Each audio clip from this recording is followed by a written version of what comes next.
difficulty. And if you're still with us, I hope we are, I will just continue on with my introduction about the import of Jnana Yoga and Dharma teachings through these Upanishads that we are studying. And I was talking about the three phases of the word and the three states of our consciousness, and how most people are just probably not thinking of it as a teaching. It's rather just matter of fact to them that they wake and dream and sleep. And it's a good metaphor for being asleep or failing to awake to your spiritual potential. People talk about the potential of the mind and how we're using so little of it, but there's also a potential that's beyond the mind. You have to use the mind to get to it, but the mind is using avenues like purification, and purification happens not just morally and ethically, which every decent person should have done when they were children or teenagers, but it happens on a level of straightening the mind, like the Buddha said, the Fletcher straightens the arrow shaft. So in that way, we look into our mind and see any crookedness there. Crookedness here not meaning evil or deceit for most of us again, but the inability to see inward. That is, the inability to see that our waking, dreaming, and deep sleep states are connected. Because the great seers of India said if you leave them disconnected, then you wonder. You wonder about the three worlds. Three worlds being A, U, and M, or the kingdoms of heaven within, which are places of rest, Jesus said, and places of sojourn. That's a very pregnant statement of the Christ. My Father's mansion, is full of many chambers, and they're chambers of rest and they're chambers of sojourn. So if they're chambers of sojourn, you want to be moving about in these three worlds as awake as you possibly can be, rather than asleep to what the worlds are, who you are in them, and some very refined things like movement is all, coming and going is all mere nonsense, is how Vivekananda put it. Where's the time when you will come when all of time is in you, and where's the place you'll go to when all space is within you? So it's all a mental projection that you're engaging in waking, dreaming, and deep sleep. So there's a state beyond the three worlds, and that's the meaning of that symbol Om that you see that looks sort of like a three with a little tail on it. That Sanskrit symbol is waking, dreaming, and deep sleep. But then there's a little half moon with a dot. We call it a one-eyed smile up there, you see, that's apart from the little three that you see there with the tail. And that means Turiya, that means transcendence, or the fourth state of your consciousness. Mm-hmm. That's where you come from. And then again, you have to realize that coming is all mere nonsense. You never leave it. The coming is all apparent. You're always in that state of Brahman consciousness. You just forget it. Forgetfulness is, if there's any sin in Vedanta, like an original sin in Christianity, you'd have to point to the fact of forgetfulness of your true nature. It's never that you've fallen from grace, although that can feel like the case. It's more like the grace is within you.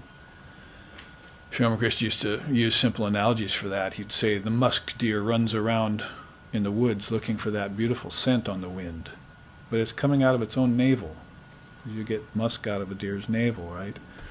So that wonderful scent is actually inside of itself, but there it goes running around the three worlds, as it were. So the Atman is within you at all times, in all places, beyond time and space, and you're looking for it amongst the three worlds, among the three matras of Om, A, U, and M, or waking, dreaming, and deep sleep. No matter what state your consciousness goes into, all three of those states are within you at all times. And time makes it look like they're linear and cyclic, you see. In fact, if you were to get out of your preoccupation with the linear flow of time, you'd begin to see that things are cyclic, and that's the beginning to higher revelation. Because then you can say, well, maybe there's a way I got on this cycle, like you got on a merry-go-round, and then when the fun was over, you wanted to get off, you see, and it was spinning too fast. So there must be a way I can also get off the cycle, and then you're talking about great souls like Lord Buddha, who sat under a tree for 40 or 50 days to find out that there was a way out of this cycle of ancestors, humans, animals, plants, insects, the lower worlds, the gross worlds, the worlds of disease, worlds of birth and transformation, the worlds of suffering, the worlds of confusion, the worlds of delusion, the worlds of ignorance that people posit themselves in, sometimes willingly. They just give up and say, well, I just give my whole self to nature.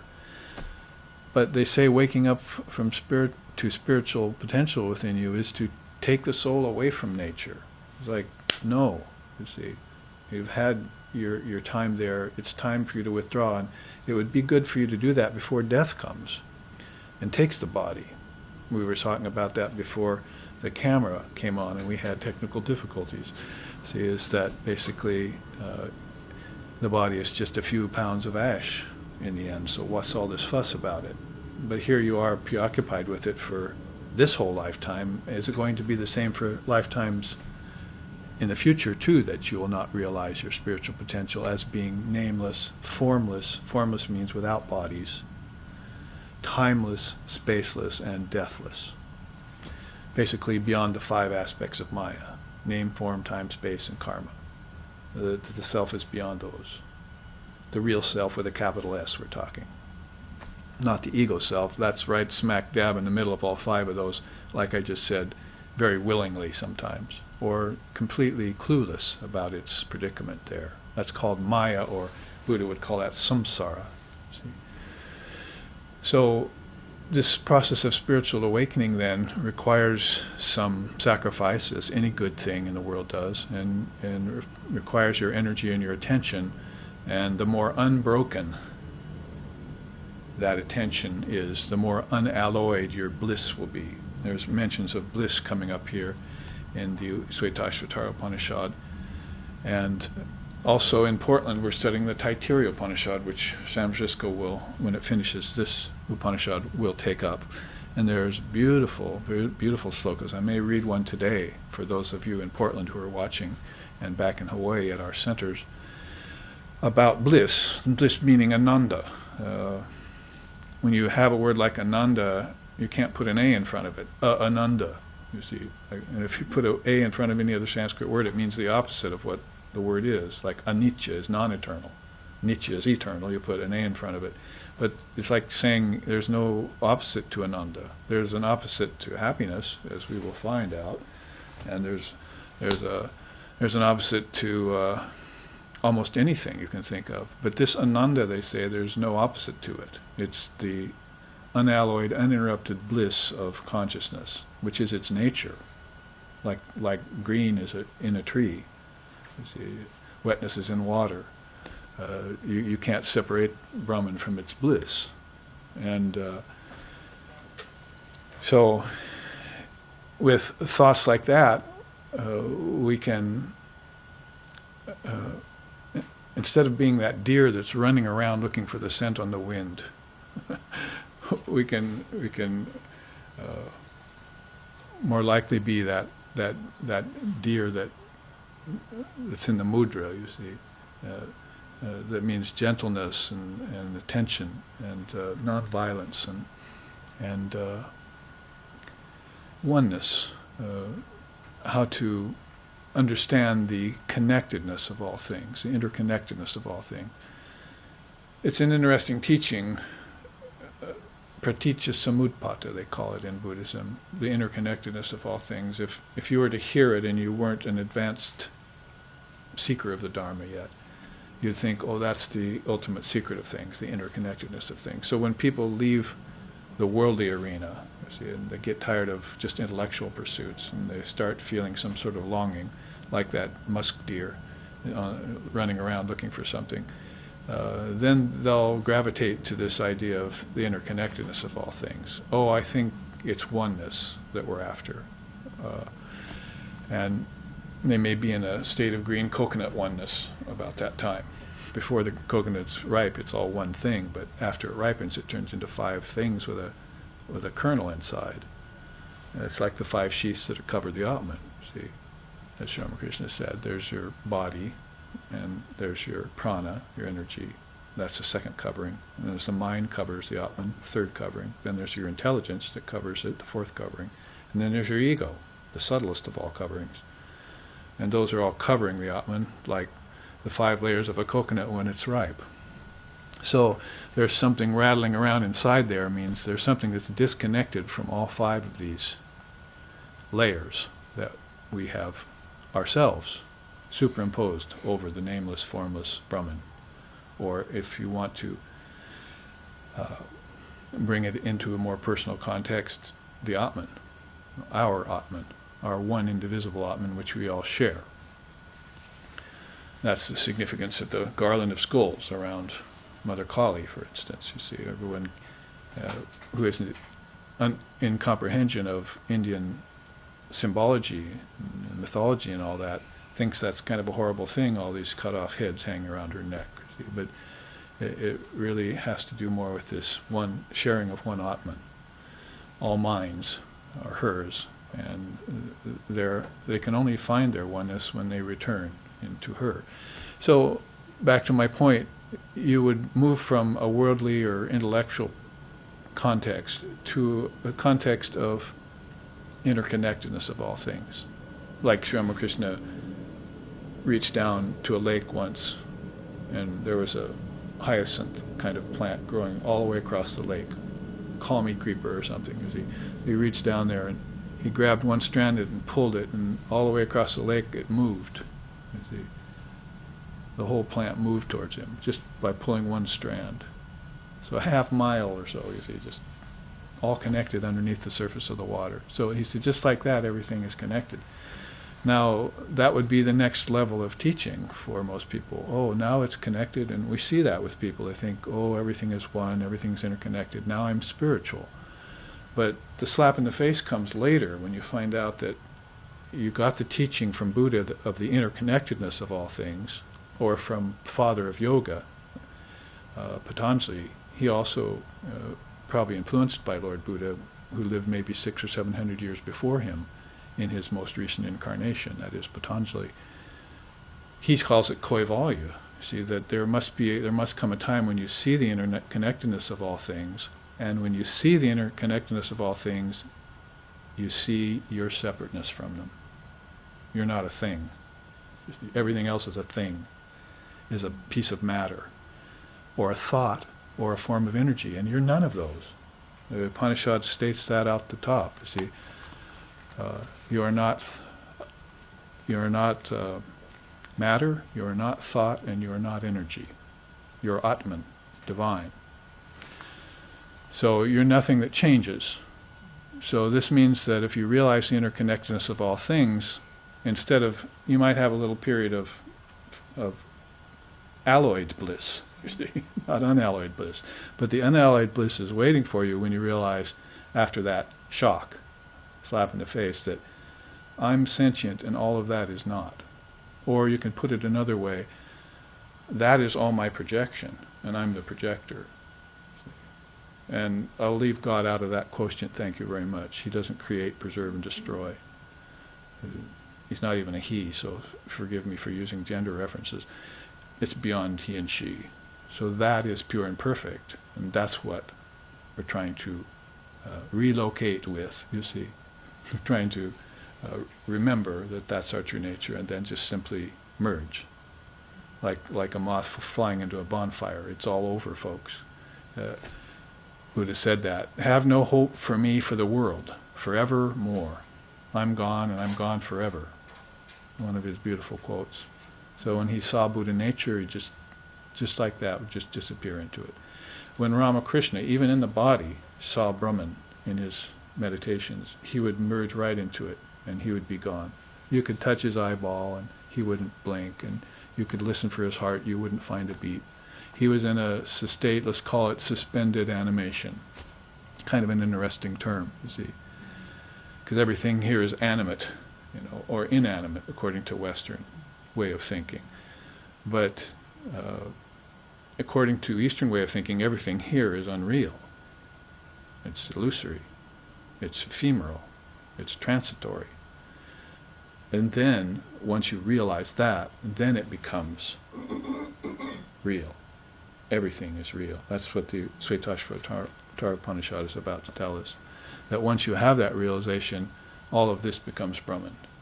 But before you've had that realization, you cannot make that statement. You're doing the Upanishads and the teachings a great disservice, and you're just deluding yourself. Because you still haven't realized that I'm not the body, I'm not matter, I'm not energy. And I'm sort of in an intermediate stage here between. I haven't separated the wheat from the chaff yet. So that kind of stark realization is demanded of you.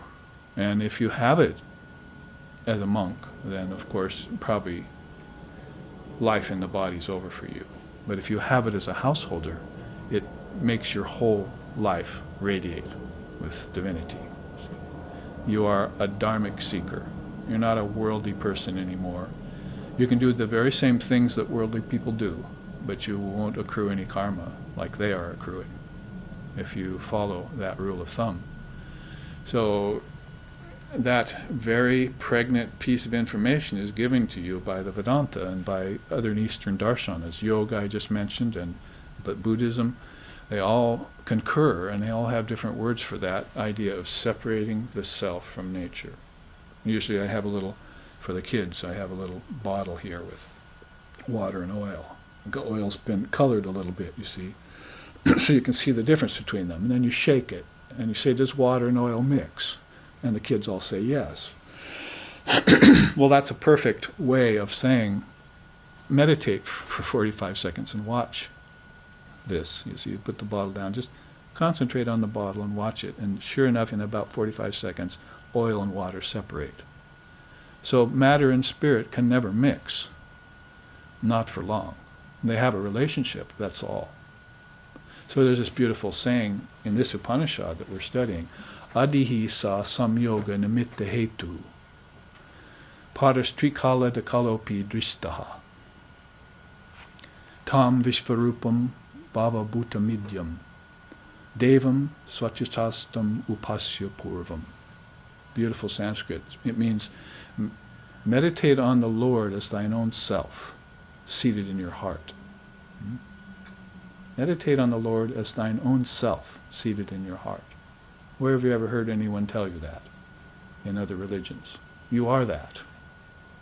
That thou art is the three-word Mahavakya, right? It goes on to say, that appears to you as the universe. Meditate on thine own self, on the Lord as thine own self, seated in your heart, that appears to you as the universe. So God is appearing to you as the universe. Remember to accent the word appear. Is not universe, is not names, is not forms, is not matter, is not time, is not space. God doesn't go through those things like you do. Like body-mind mechanism goes through them, you see. So it appears to you as the universe and is the ultimate source of all living beings. And then goes on to say,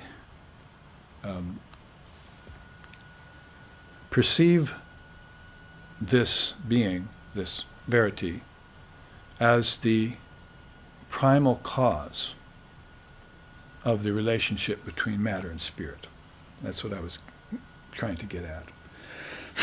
Receive that, just T-H-A-T, capital T, perceive that as the primal relationship between, as the cause for the primal relationship between matter and spirit. So something brings matter and spirit together, just like you brought oil and water together in a cylinder. You see. And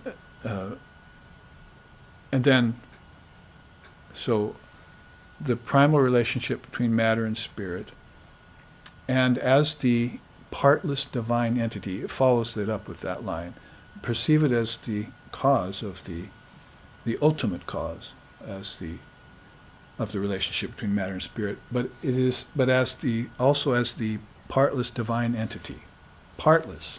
See? So there's no two in it, like oil and water, ultimately, and as the and who transcends the three phases of time. Paras trikala dakala pi dristaha. He's the seer, dristaha, of the three phases of time. So what a beautiful 4 lines. You see, I could go back and find it here and we could read it. But I had a memory, so I can say it and you can contemplate it. Since it's in my memory, I can contemplate it every morning without going running for a book, you see. That's one of the things you want to do is svadhyaya, memorize things. Jnana Yoga, Dharma, we just said, is the thing you want to learn in this lifetime, to put a swift end to ignorance, put death in its own grave, make fear afraid of itself, make doubt doubt itself. That's my teacher used to say. So in order to do that, you're going to want to commit these to memory. Now, for me, it's not that hard because I was a musician and my teachers had me to commit music to memory. Okay, here's the music, play it, you learn it, you put marks on it, you bow, you finger, you memorize the melodies, you play them, practice them so much that by the time it's time to memorize, you already almost know it. See? So memorization doesn't need to be like a big effort or something. You just study, and then pretty soon they stick in your mind. You have a samskara for these teachings. Samskara means previously formulated mental impression. That's why you're here in this class right now. I told you, wandering around the states of waking, dreaming, deep sleep, if you don't connect them, then you wonder, and you never know where you are, where you're going, or who you are, or what's going to happen to you. Well, that's not the case with people who get a spiritual life, get a teacher, get a mantra, and study the scriptures. They found themselves. They might as well have stopped spinning right there. They might as well have never been shaken, you see, mixed their spirit with matter. They might as well just be in this perfect state of mature two-ness. And so I am different from nature. But I am one with the Father, or one with the Mother, as we say here in Shaktism, in the world of Shakti, Divine Mother. So that's what I mean. If you have the Dharma, then you stop wondering. Actually, wandering and wondering. A and U and O. 2 words. You stop wondering about the truth, and you stop wandering around the 3 worlds. So if you're not understanding the word, you could put either one of those 2 words and you'd still get a good result, you see. So that's what this profound Dharma does for you. It stops you in place. There's a beautiful bijam. You know what a bijam is a seed syllable like Om or Hrim. See? There's one that Divine Mother uses called Hum, H-U-M. Don't use it, unless you're ready for it. But it means everything stops.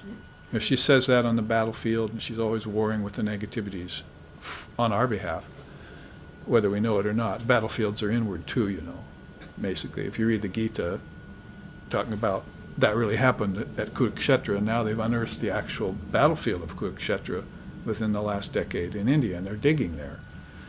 So they've actually verified that the Kurukshetra battle happened, you see. So anyway, the point is not to get off center or off route with historical facts, but basically the battle that's going on within you is always being fought, and it's being fought by her on your behalf, for your behalf, you see. So when she says whom, it's all going to stop. You might as well be the last word you hear before you fall into deep sleep tonight. Whom, and then you're gone. Your ego's gone, your children's gone, your money's gone, everything you love is gone. But at the same time, everything you don't love is gone. See? So the playing field has been evened. The fields of the Lord aren't operating anymore. You've gone into a non-dual state. Now we have to try and do that consciously. Go into a non-dual state, and that's going to take this Dharma and some meditation. They're the 2 best things. They always said Jnana and Bhakti are the inferior teachers were always saying they're always at odds with each other. Jnana and Bhakti, wisdom and devotion. Either you follow the devotion path, you see, or you follow the wisdom path, you see. So devotional path is Bhakti and wisdom path Jnanam. If you take the other 2 yogas, meditation and action, they always also seem at loggerheads with each other. That's Dhyan Yoga, or sometimes called Raja Yoga, and Karma Yoga. And those also don't seem to mix very well, action and inaction. So, bringing together two of these paths, I'll concentrate on the first one now, is making sure that you know that jnana and bhakti go hand in hand. They're like two wings of a bird. That if you have just bhakti alone, you run the risk of sentimentalism, you see. But if you have jnanam alone, you run the risk of dryness, dry intellectualism. See? So bhakti sweetens jnanam, devotion sweetens wisdom, and wisdom makes sure that bhakti doesn't wander off into some sentimental route, you see, and start believing impossible things. So that's kind of in a long preamble, is kind of the point of this sloka that we're at right now. And you remember last time in California, here in San Francisco, when I came, about 3.5 months ago, we went through most of chapter 4.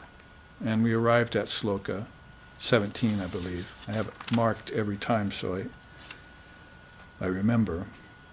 Yeah, sloka 18, chapter 4. So we're almost to the end of chapter 4. So this is an introduction to where we're at, sort of bring you back full circle, because many of you, unless you've been watching the live streamings, as I'm in Portland and in Hawaii, you keep track of things. If you haven't been doing that much, then maybe you don't have in mind what we studied last time, unfortunately, unless you've been studying at home, which I hope you have. So, and going back on your notes, I see people take a lot of notes, but then they never go back and look at them. You see. So you've got your teacher coming and you take notes, and then you're going to see him 2 months later, and then you go looking for your notebook. So you haven't touched it for 2 months and you brush the dust off it. But if you're taking notes, then you should look back on them and you should contemplate them, nugget by nugget. You see. Anam by anam, matra by matra, just like A, U, and M of Om. Now, a teaching like A, U, and M of Om, you can think of that every day without going to your notes. A is the waking state, U is the dreaming state, M is the deep sleep state. What does that mean? And you can just start thinking about that, contemplating it. Isn't that better than brooding on the problems of life? Aren't you watering the flowers instead of the weeds, as Vedanta says? Pratipaksha bhavanam. It's a route out of suffering that's open to everyone, and it's actually, yes, jnana yoga is hard in a certain sense. You might have to learn a little bit of a new language, like Sanskrit, or Persian, or Aramaic, if you go into Vedanta and Buddhism and Sufism and so forth, but if you learn just the basic words, that gets you started, and it gives you interest again, it perks your interest, and it gives you a wisdom tradition to go to, because you don't have any in America. Your wisdom tradition in America is intellectualism, plain and simple, and that means science, basically. And the only other path you have here in America is a faith-based tradition called Christianity. And we all know the problems with that of late. See, maybe not even of that of late, since the forefathers came from England, and 2,000 years of European Christianity. We all know how the Dharma, no matter what religion it's in, deteriorates over time and has to be resurrected every 500 years, 1,000 years, 2,000 years. A great soul has to come back, which is precisely why I believe personally that Christ has already come back at least 3 or 4 times. I'm not waiting for him. Even if he hadn't have come back, I wouldn't be waiting for him. See? Because Christ is myself. I am Christ. Christ is I. You see, Christ consciousness is my consciousness. There's no taking that away from the soul. And it's not an egotistic or statement of aggrandizement. It's just a pure fact of non-duality, that I and my Father are one, and be thee perfect as thy Father in heaven is perfect. So you shouldn't be stumbling on these, the downside of religion, you see. watering the weeds instead of the flowers. So my point here is, you come back to these great teachings and you enforce them every day in your mind. The more you can think about them, the less you'll think about the world, and that's good for you. Somebody asked me last night in satsang, doesn't that sort of make you worthless in the world? You won't be able to work and do your job. But you're putting your mind on the essentials of things. And by putting your mind on the essentials of things, that's a clarifying agent. See? And it's going to make all the problems that were at work and at home go away. And life is going to be smooth. And bliss is going to start to come, and it's going to be unalloyed eventually. You just have to try it, you see. If America only has a faith-based tradition, then let's use your faith. See, what else have you got? Use your faith now for the Dharma. Because there's no such thing as a foreign religion. All religion is indigenous to your soul. And we've even put that on a t-shirt in SRV. I see people walking around with it. You see in SRV Loka. So those are important points about the union of bhakti and jnana. We can talk about the union of inaction and action later. Krishna has good teachings about that in the Gita.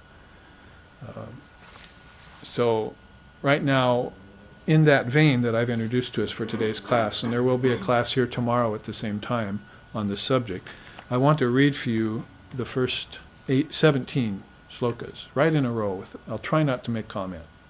It's just very hard for me. Because this is what you've been studying, or should have been studying, to lead you up to sloka 18. So sit back in a sort of meditative state and just listen to the wisdom of the Upanishads being read to you. Chapter 4, sloka 1. May that divine being who, though itself colorless, gives rise to various colors in different ways with the help of its own power, for its own inscrutable purpose, and who dissolves the whole world into itself, in the end, may it endow us with good thoughts. That itself is the fire, that is the sun, that is the air, that is the moon, that is also the starry firmament, that is Brahman, that is the waters, that is Prajapati, the eternal teacher. Thou art the woman, thou art the man, thou art the youth and the maiden too. Thou art the old man who totters along leaning on the staff. Thou art born with faces turned in all directions. Thou art the dark blue butterfly and the green parrot with red eyes. Thou art the thunder cloud, the seasons and the oceans. Thou art without beginning and beyond all time and space. Thou art that one from whom all the worlds are born. There is a single female of red, white, and black colors, who is unoriginated and who produces numerous offsprings resembling herself. By her side lies one unborn male out of attachment for her, while another male, also unoriginated, forsakes her after having enjoyed her. Two birds of beautiful plumage who are inseparable friends reside on the self-same tree. Of these, one eats the sweet fruits of the tree with relish, while the other looks on without eating. Sitting on the same tree, the individual soul gets entangled and feels miserable, being deluded on account of his forgetting his divine nature. When he sees that other bird on the top branch of the tree, who is the Lord of all, whom all the devotees worship, and realizes that all greatness is there, then he is relieved of his misery. Of what avail are the Vedas to that one who does not know the indestructible, highest, ethereal being, in whom the gods and the Vedas reside? Only those who know are satisfied. The Lord of Maya projects the Vedas, sacrifices, spiritual experiences and practices, past, present, and future, religious observances, and all that the Vedas declare, and the whole world, including ourselves. The other, again, is bound by Maya. Know then that nature is Maya, and that the great God is the Lord of Maya. The whole world is filled with beings who form his parts. One attains infinite peace on realizing that self-effulgent, adorable Lord, the bestower of blessings, who though one presides over all the various aspects of Prakriti, and in whom this universe dissolves, and in whom it appears in manifold forms again. May that one who created the gods, who supports them, who witnesses the birth of the cosmic soul, who confers bliss and wisdom on the devoted, destroying their sins and sorrows, and punishing all breaches of law, may that one, the great seer and the Lord of all, endow us with good thoughts. Let us offer our worship with oblations to that blissful divine being who is the Lord of the Devas, who governs the bipeds and the quadrupeds, and in whom the worlds rest. One attains infinite peace when one realizes that blissful one who is subtler than the subtlest, who creates the world in the midst of chaos, who assumes various forms, and who is the only one that encompasses the universe. That one alone is the protector of the worlds at the proper time. It is the Lord of the universe hidden in all creatures. In it, the divine sages and gods merge themselves. Realizing it, thus one cuts asunder the fetters of death. One is released from all fetters on realizing the blissful one, who encompasses the world, and who hides itself in all beings, in an extremely subtle form, as the essence finer than ghee. This divinity who created the universe and who pervades everything always dwells in the hearts of the creatures, but it becomes finitized by emotions, intellect, will, and imagination. Those who realize this one become immortal. And that's the 17th sloka that we ended last time I was here. Brahman is in everything and in every one then, equal in quantity and quality, but it seemingly becomes finitized by emotions. That's shobha. Let's see. You want to be akshobha, free of emotions. It's finitized by the intellect. It's finitized by your own individual will. And it's finitized by your imagination. You'd think imagination would reveal it. See? But it's beyond revelation. Lack of revelation and revelation are steps. But when you've had the revelation, then you have the direct experience. And that's, as the Upanishad says here, even the seers and the gods merge themselves into that. So what to speak of human beings? What should they be doing when they see the seers merging into Brahman and the Trinity merging back into Brahman at the end of a cycle?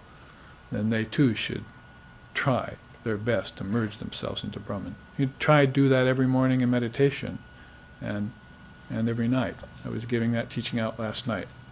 There was 5 or 6 of us at satsang, and I said, imagine that you were just a worldly person and all of a sudden you wanted to do something a little deeper with yourself, with your own consciousness. Then you would take up your first meditation.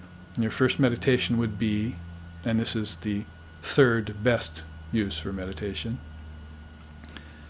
but you're coming in stages from lower to higher. Asato ma sadgamoya, tamaso ma jyotirgamoya. You're going from darkness to light, from lower truth to higher truth. So the first meditation you'd want to engage in would be sitting at the end of the day, after work, for an hour, and dissolving everything that happened to you back into Brahman, back into its source. That happens in stages, of course, but the point being here is that you take all the good things that happen to you and all the negative things that happen to you and you dissolve them. You don't want any residue left at the end of any day of your life, because at the end of the last day of your life, you're definitely not going to want any residue. That's called karma. So you keep the mind free, like the Buddha did, like Ramakrishna did, and like other great souls did.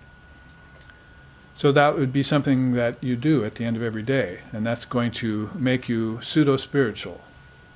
It's going to give you a start on spiritual life. And then you think, well, I want to go deeper than this. It's just more a matter than just having these good and bad experiences and dissolving them. I've mastered that. So I'm able to do that. I'm balanced. You end up to be a balanced person, hopefully. So. Then you say, well, now I want to go deeper. So the second kind of meditation in your 24-hour period, which is the second best use for meditation, means I sit in the morning at 4 or 5 or 6, or before I start my day, whatever time it might be.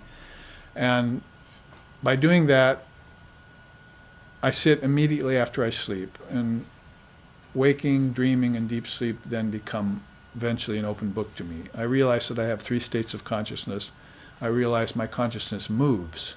That is, my assumed consciousness, my ego consciousness moves from waking to dreaming to deep sleep. So now all of a sudden I've got an advantage over other souls, you see, say at work. See, because I know that this is my waking state, and I know that my dreaming state signifies, and I know that my deep sleep state is there. Most people don't know that.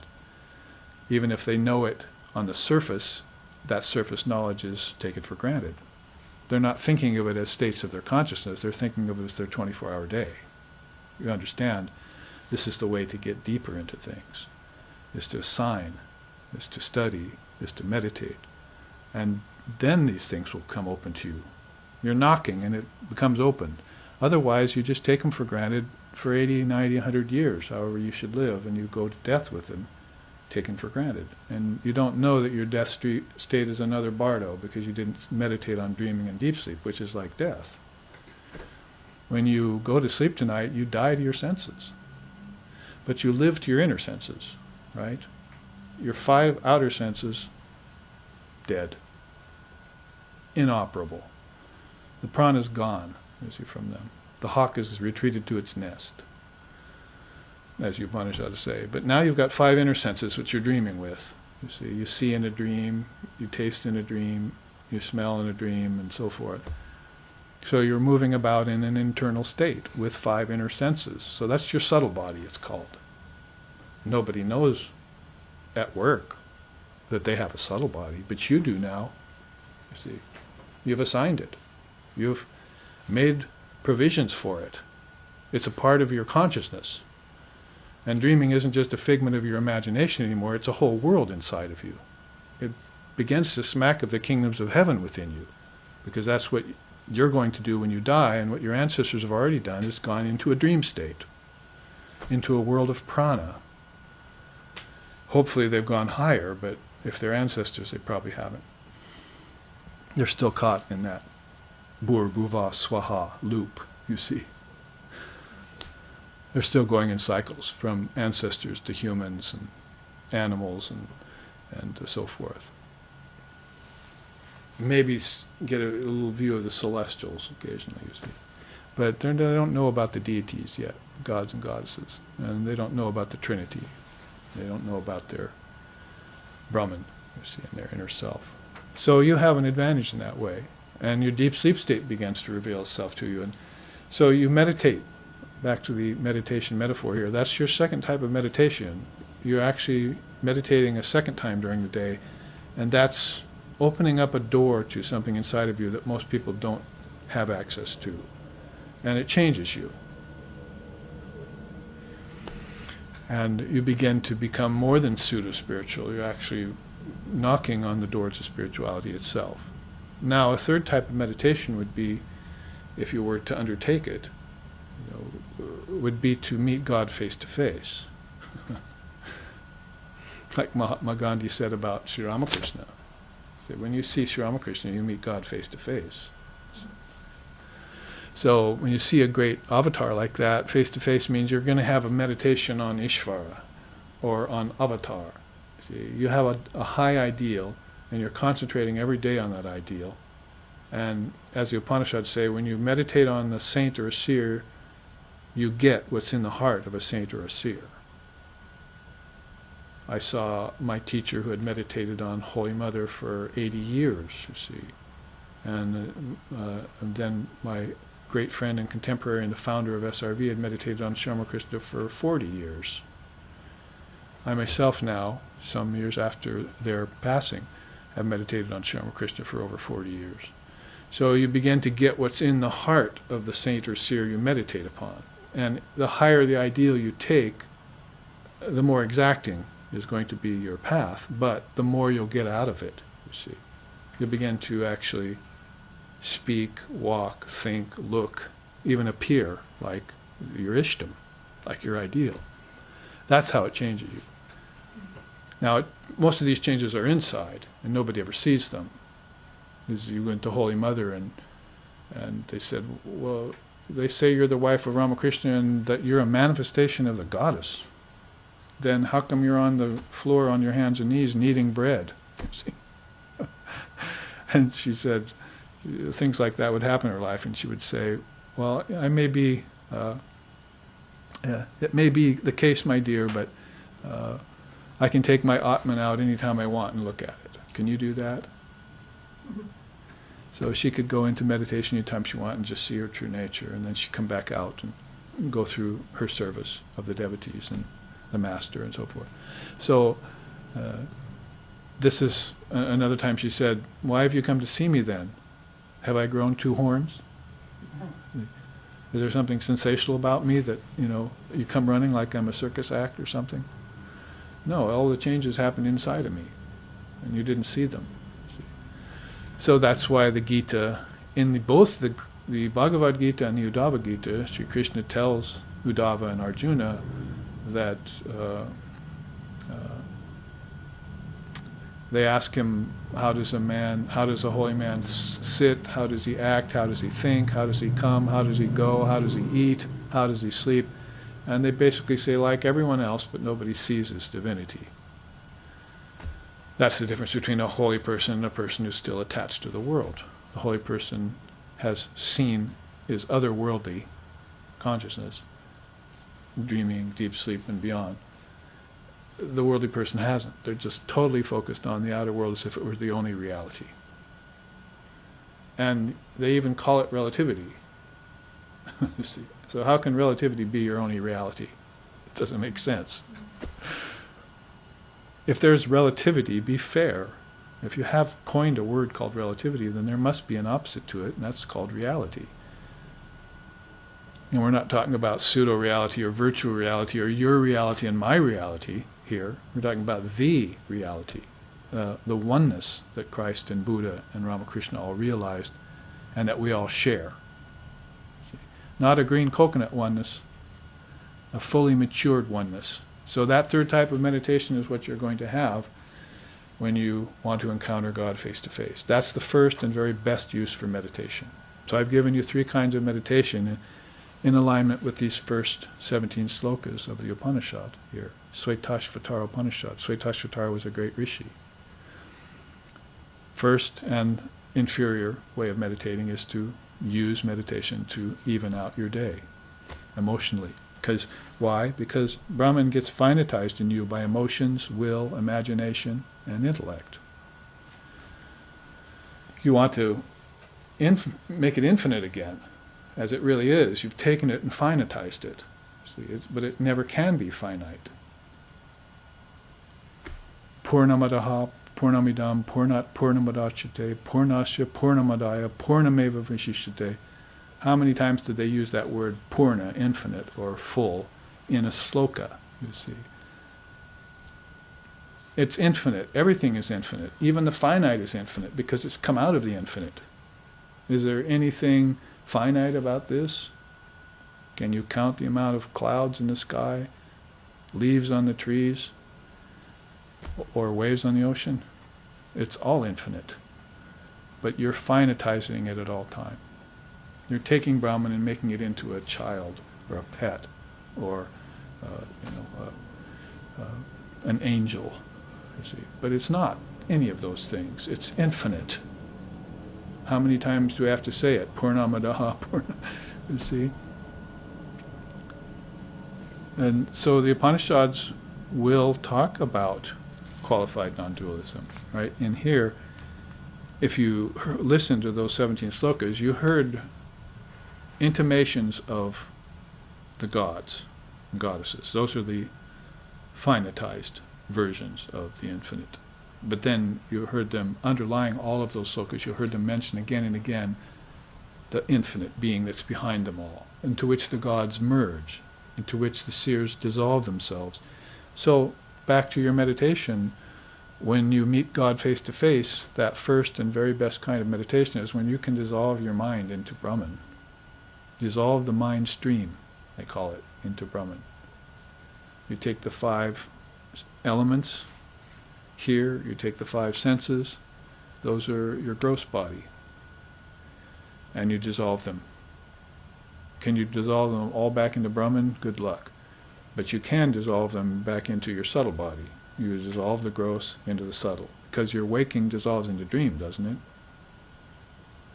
So you dissolve the gross body back into your subtle body, which is 5 subtle elements and 5 gross elements, and 5 subtle senses. See, that's why you have 5 fingers, by the way, so you can count this. You see, it's not a joke. You have 5 toes and 5 fingers. You have 5 pranas flowing through you. You have 5-fold aspect of your mind. You have 5 kinds of beings that you're associating with in this realm. And a whole series of other 5s is called the quintuplication teaching. Panchadasi, Panchakarna. You have 5 sheaths covering your Atman. Body, prana, mind, intellect, and ego. This is an ancient, ancient teaching. You can't find more ancient teachings like this pertinent to the truth. So here you are dissolving all these by sets of 5s back into your subtle body, and then, but that's only your dream state, right? Your subtle body is still dreaming. That's like heaven. See, you're with your ancestors dreaming. You're dreaming about your father who passed away. You're having different levels of darshan or communion with beings there. You might, like I say, see a vision of an angel or a celestial, and you come back to the waking state. Oh, how marvelous was that, you see. And then you forget it a couple of days later, because you didn't get up at 5 every morning and remember it. See? That second kind of meditation you should be involved in. But now there's your deep sleep state. I must have a causal body. The dreaming and waking must have come out of some state. One proceeds out of the other in sets of 5. So I'll take all 20 of these now. Gross elements, gross senses, subtle elements, subtle senses, and the 5-fold mind, they call it often the 4-fold mind, but cosmic mind too, and I'll dissolve those back into my causal body. This is, remember, you're going from the first world to the second world to the third world, right? Waking, dreaming, deep sleep. AUM. In the beginning was the word, so you're headed back toward the inception of all things. You want to prove to yourself that there's a cause for everything, an ultimate cause. Good luck with that one, too. Because Brahman is causeless, but I'm jumping the gun there, you see. So, causal body is almost unknown to everyone. Only the yogis and some rishis and so forth know much about the causal body. You go looking for it in the scriptures, you can hardly find mention of it. They call it karna sharira. They say about it, where the intellect stops vibrating, where the mind stops thinking. There are cryptic references to your causal body. It's closest thing we have is to the M of Om is deep sleep. We know we've been there. We know we came back refreshed. I don't know what happened to me. I don't know anything, but I feel great. That's what a person says when they come out of deep sleep. If they don't go into deep sleep that night and they come out of dreaming for 6 hours, come downstairs for breakfast, they'll say, I feel like a nervous wreck. I didn't get my deep sleep tonight, you see. So your causal body, very important to you, to your well-being here in this world, and a doorway into formlessness, because it is the first formlessness that you will encounter in meditation. Sometimes you can go into that state in meditation if you sit long enough, or if you're focused enough, if you're sattvic, if your mind is in a sattvic mood that day, you can sit and almost within a few minutes you can feel very balanced and peaceful. And then you get up the next morning and where did it go, you see? It's gone. I felt so great yesterday. My meditation was perfect, but not anymore. So I haven't mastered the gunas. My mind is not steady in sattva yet. See? So these are different ways of saying the same thing that I'm, dharmic teachings that I'm passing around here in their own cycle, you see. Because You get out of one circle called worldliness, and you get into a circle of morality. Then after you've circled around in morality for a while, you get out of the moral circle into the dharmic circle. When you get out of the dharmic circle, you get into the sadhana circle, practice. I'm not just hearing the teachings, I'm practicing them now. And then that circle is going to give way to beyond. It's spiritual practice that frees you. It's called austerity. Tapas. That's here, you see. I hope to get to this chart eventually today. So we've heard the first 17 slokas of the Upanishads with some extensive commentary on my part, connecting this to meditation, connecting it to the three worlds, the three matras of Om, which are all Advaita Vedanta teachings. Now, the sets of fives and all that, that's more like a Samkhya Vedanta teaching. That's where Lord Kapila gave us that system, 24 cosmic principles, and Vedanta took it up. In fact, Shaivism took it up, Yoga took it up, everyone took up that system of Kapila's because it was that ancient, it was that obvious. You have five senses, you have five fingers, you have five pranas, you have five kinds of relations. It's just so obvious once you look at it that what's staring you in the face there is this quintuplication process, out of which everything effloresced, and all you need to do is take it and connect it back to the source. Interconnectedness of all things, right? If you haven't done that interconnectedness process yet, then you can't become one with Brahman. It's like trying to get a thread through a needle with a little fiber sticking out of it, Sri Ramakrishna said. I think most of you are women here in the room, right? So you've done the needle thing. There's a little tiny fiber, even if you can't see it sticking out, you can't pass that thread through that eye of the needle. What to speak of a camel? That's a teaching about rich people. But the thread of the needle is a teaching about this inability yet for you to connect things successfully. By sets of fives would be a good way to remember it. This isn't, an absolute that you have to follow this path in order to do this. There's other ways to do this. But this is an ancient, well-documented, steady, even cogent path to dissolving everything back into Brahman, dissolving the whole mind stream and all that it undertakes day to day. So a little bit more in-depth teaching there. The simple teaching is one kind of meditation, two kinds of meditation, three kinds of meditation. If everything is being finitized, dissolve it every day at the end by meditating for an hour. Make sure you dissolve everything that anyone said to you. If they insulted you, if they praised you, doesn't matter. Praise and blame, they're the same thing in the end. And the same thing means they don't matter. Somebody praised you and you know how ignorant you are. Praise you're not warranted. You shouldn't be praising me. I know how finite I am, you see. Who am I? Or if someone blames you, it's coming out of their problem. They're not seeing perfection. What's the saying? Remove the mote of dust from your own eye.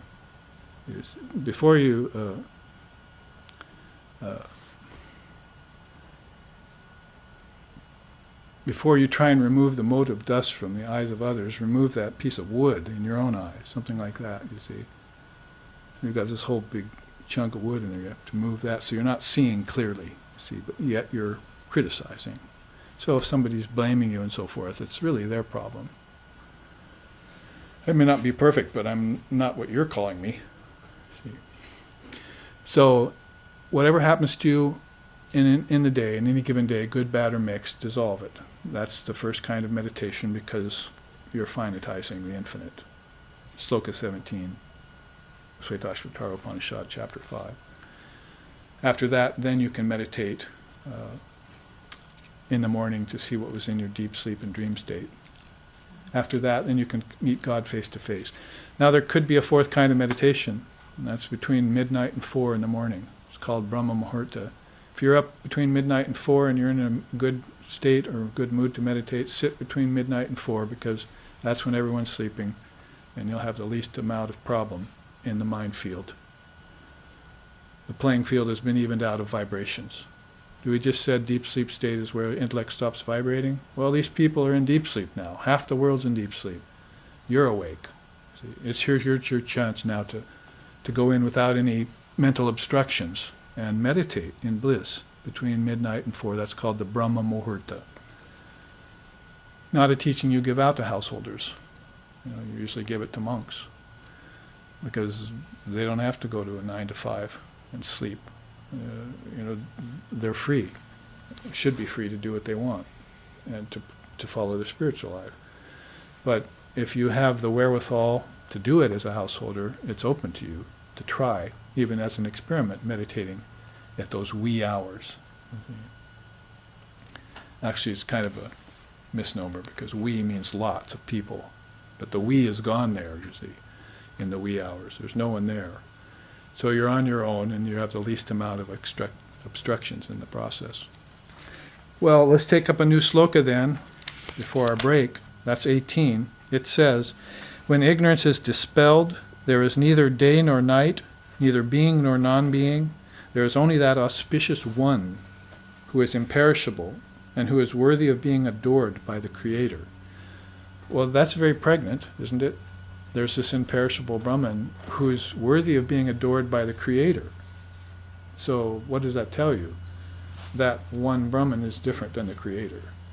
This is where Vedanta parts company with dualism or fundamentalism, that doesn't believe that the world is created by God. God is not a creator. God is a create. That's how Vivekananda said it when he came here. Oh, I see your idea of God is as a creator. Well, that's okay, but in India, we know that God is a create. There's no preservation, destruction, and creation going on in God. That's all going on in Maya. See? Krishna says the same in Gita. He says, all things take place in Prakriti, not in Purusha. Purusha is the soul, Prakriti is nature.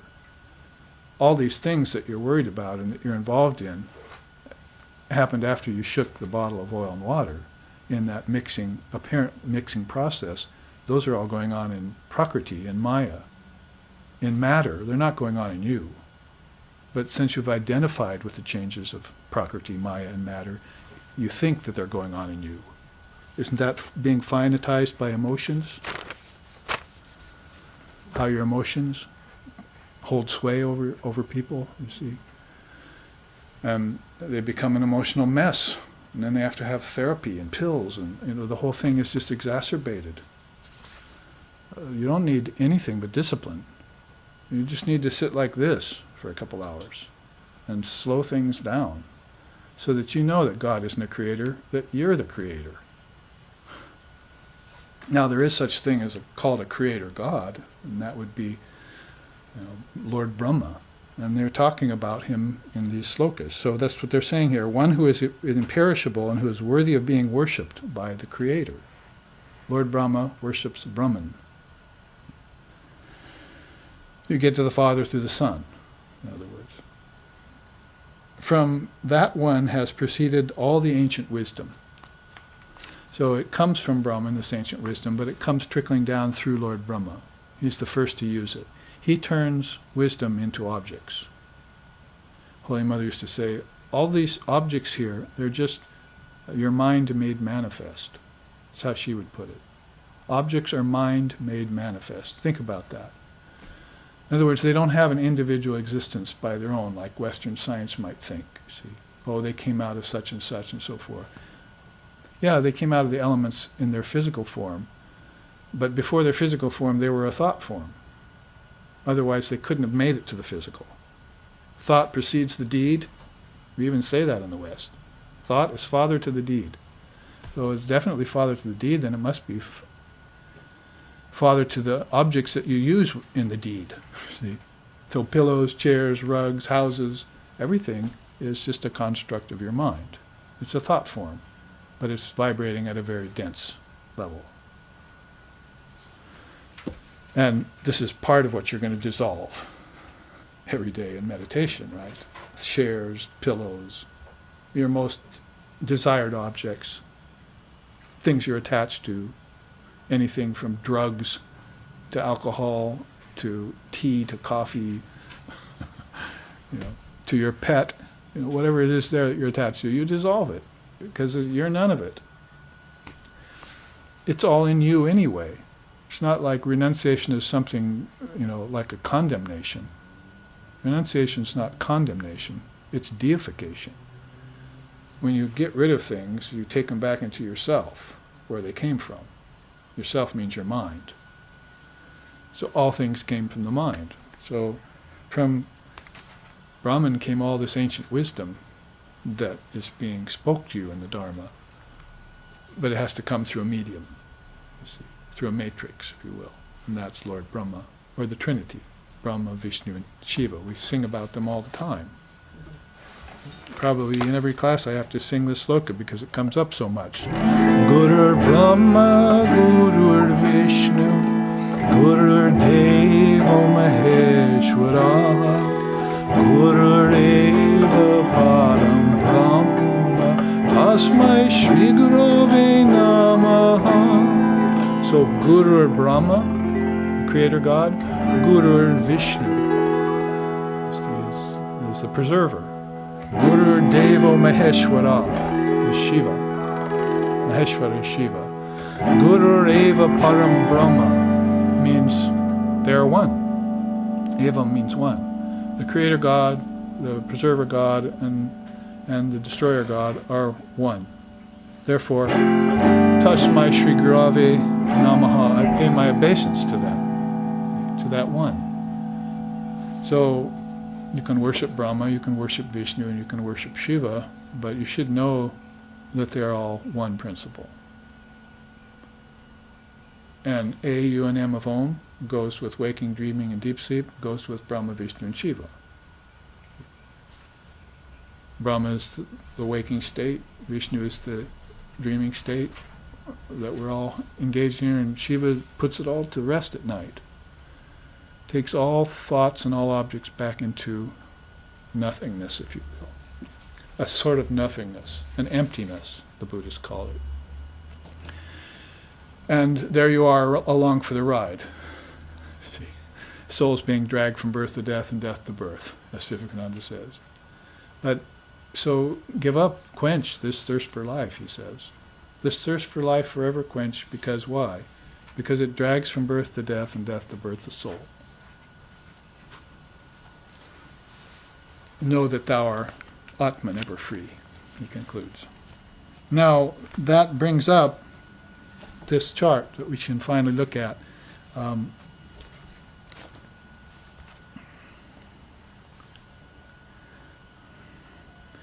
Call up my copy here, and you can see that I've called it actually the paths of discipline and fulfillment. They're basically the same thing. This is a trikona of a different kind that I put together here myself, the base of which is avidya, root ignorance. The root ignorance that, unfortunately, we're born with, that covers our wisdom. Human beings are just Atman, Krishna says in the Gita. The true nature is Atman, but their knowledge gets covered like smoke covers a fire, or like embryo covers, a womb covers an embryo. Their wisdom is covered, that's all. So everyone is Atman, everyone is all-knowing, everyone is Brahman. Otherwise, the great Mahavakyas, Aham Brahmasmi, I am Brahman, Tattvamasi, that thou art, Aham Brahmasmi, and Pragyanam Brahman, this self is pure wisdom or pure knowledge, would be untrue, you see. So it's to what degree? In fact, I can jump here a little bit ahead of the game. We believe that every being is divine, is God. Every soul is a sun covered over with clouds of ignorance. The difference between soul and soul is only due to the difference in density of these layers of clouds. Who does that sound like? Swami Vivekananda, of course. He's always talking about the divinity of mankind. He's always singing Naradeva Deva Deva, you see. Naradeva Deva Deva Jaya Jaya Naradeva. That beautiful song we sing. So it's just, Nara means mankind, Deva means God. So worship Naradeva, worship God in mankind. That's the real purpose to karma yoga, is to serve God and mankind. It's not to serve man. If you serve man, he inflates his ego. You serve God and mankind, and then he'll realize that God is in him, and he'll take a look at something other than his ego. See? It'll steer him in a different direction. Maybe he'll start practicing those 3 kinds of meditations. You see, oh, I thought my ego was God. I thought my body was God. You see, now I realize that there are whole cross sections of great thinkers who think otherwise. And we shouldn't be letting them go for thousands of years and informing a culture and a country like America and visiting it by the hundreds and thousands of souls without coming back with this wisdom of 5s or Upanishads and so forth.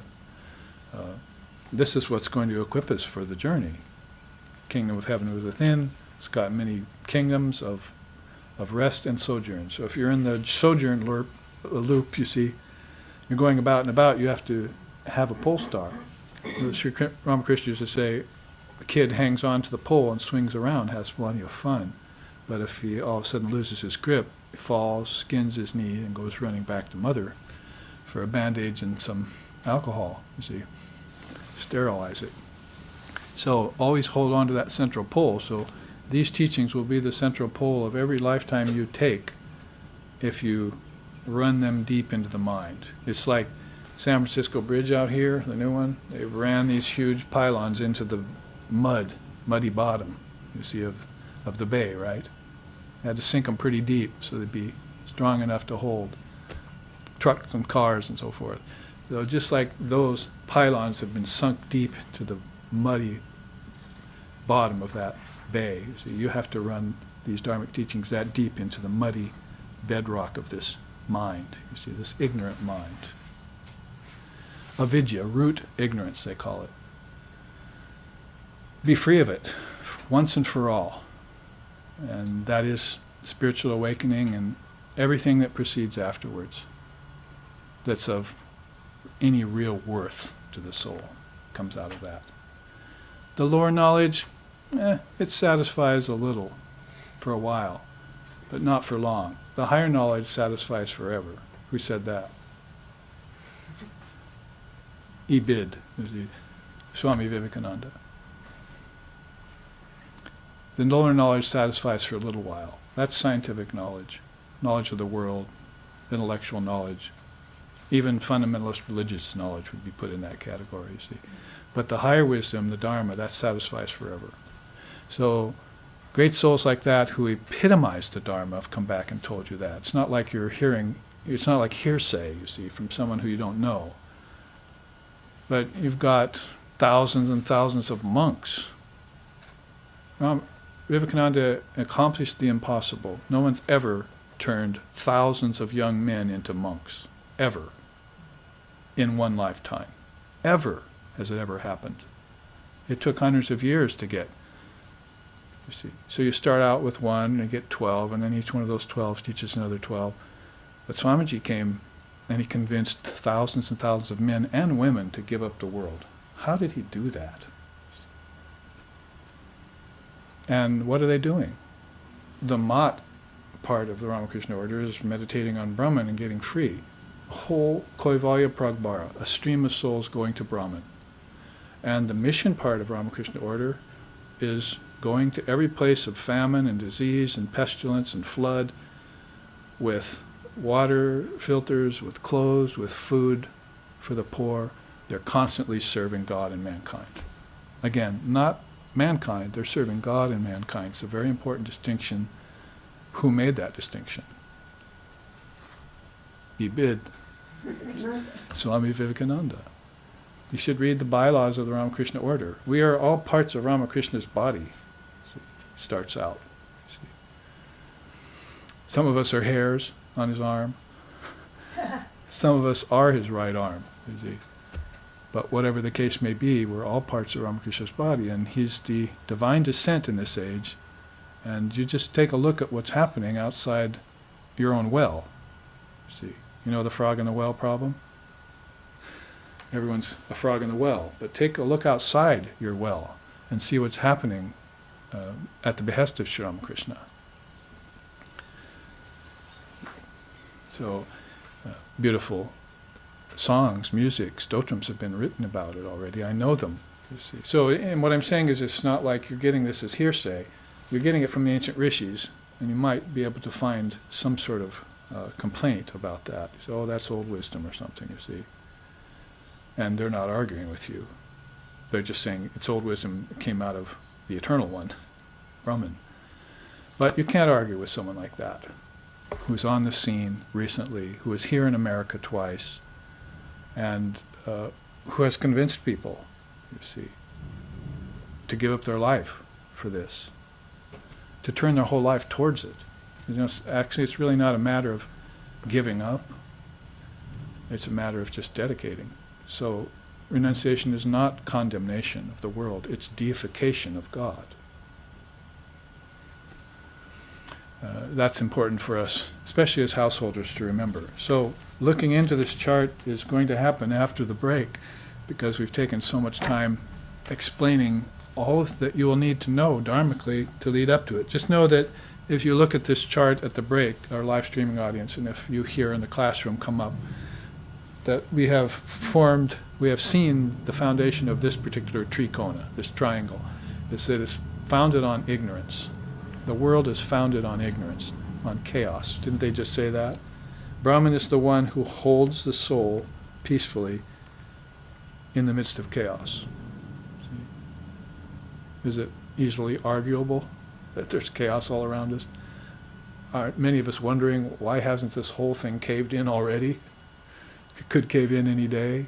You see this house of cards? It's not a new thought. It's happened in cycles for, you can't assign a number to it. You can't say millions of years or billions of years, because Mahayugas and Manvantaras and Indian way of thinking are much longer than that. A lifetime of Brahma, Lord Brahma, 4,320,000,000 years is one day of Brahma. And his night is equal, you see. So these deities, as if time doesn't exist. Why is that? Because it doesn't. Time is actually illusory. Otherwise, you'd be keeping track of it in your deep sleep tonight, or in your coma, or after death, but you're not. See? So that's how we finitize things, using time, space, all the things of Maya, you see. So these great thoughts, please consider these at our break. We'll come back and run through this chart together, I promise. First thing, we'll get to these two paths of fulfillment and discipline, which are really another names for Bhakti and Jnanam, or wisdom and devotion. So here we'll take our break, and we'll give our live streaming audience an early look at this chart. Namaste.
You have returned to this Dharma Loka, or Jnana Yoga Loka that we have been engaging in. We did it for some 20 years now in SRV, and we've been doing it for the last hour and a half in this first class of our weekend series, trying to finish up chapter 4 of the Shvetashvatara Upanishad. My style of teaching is such that I tend to expand on little things, lots of little things that are hidden, but is exactly what we need to do when we explore the Dharma in the Western culture, is to bring out these hidden facets.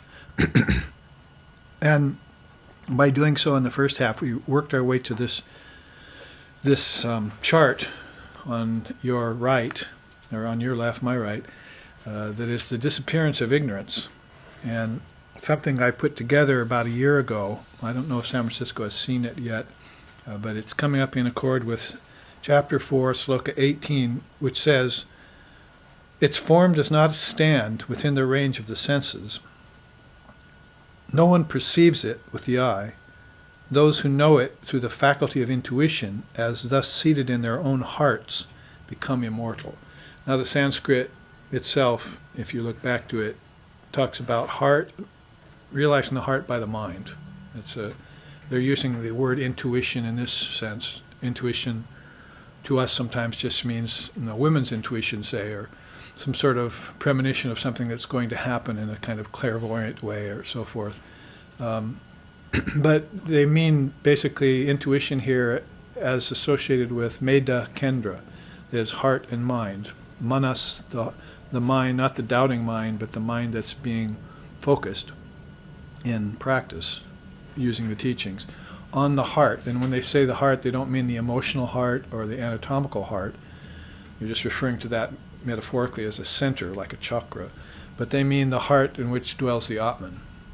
There's, in fact, we'll look at a little bit of that in the next sloka, but there's a sloka that we've memorized that states, that has to do with 100,000 nadis in the heart. They say, "Ara iva ratanabal samhatra yatra nadyaha, sa ishon chastarate buhuda jayamanaha, omit yevam jayatha atmanam svastivaha paraya tamasaha parastat."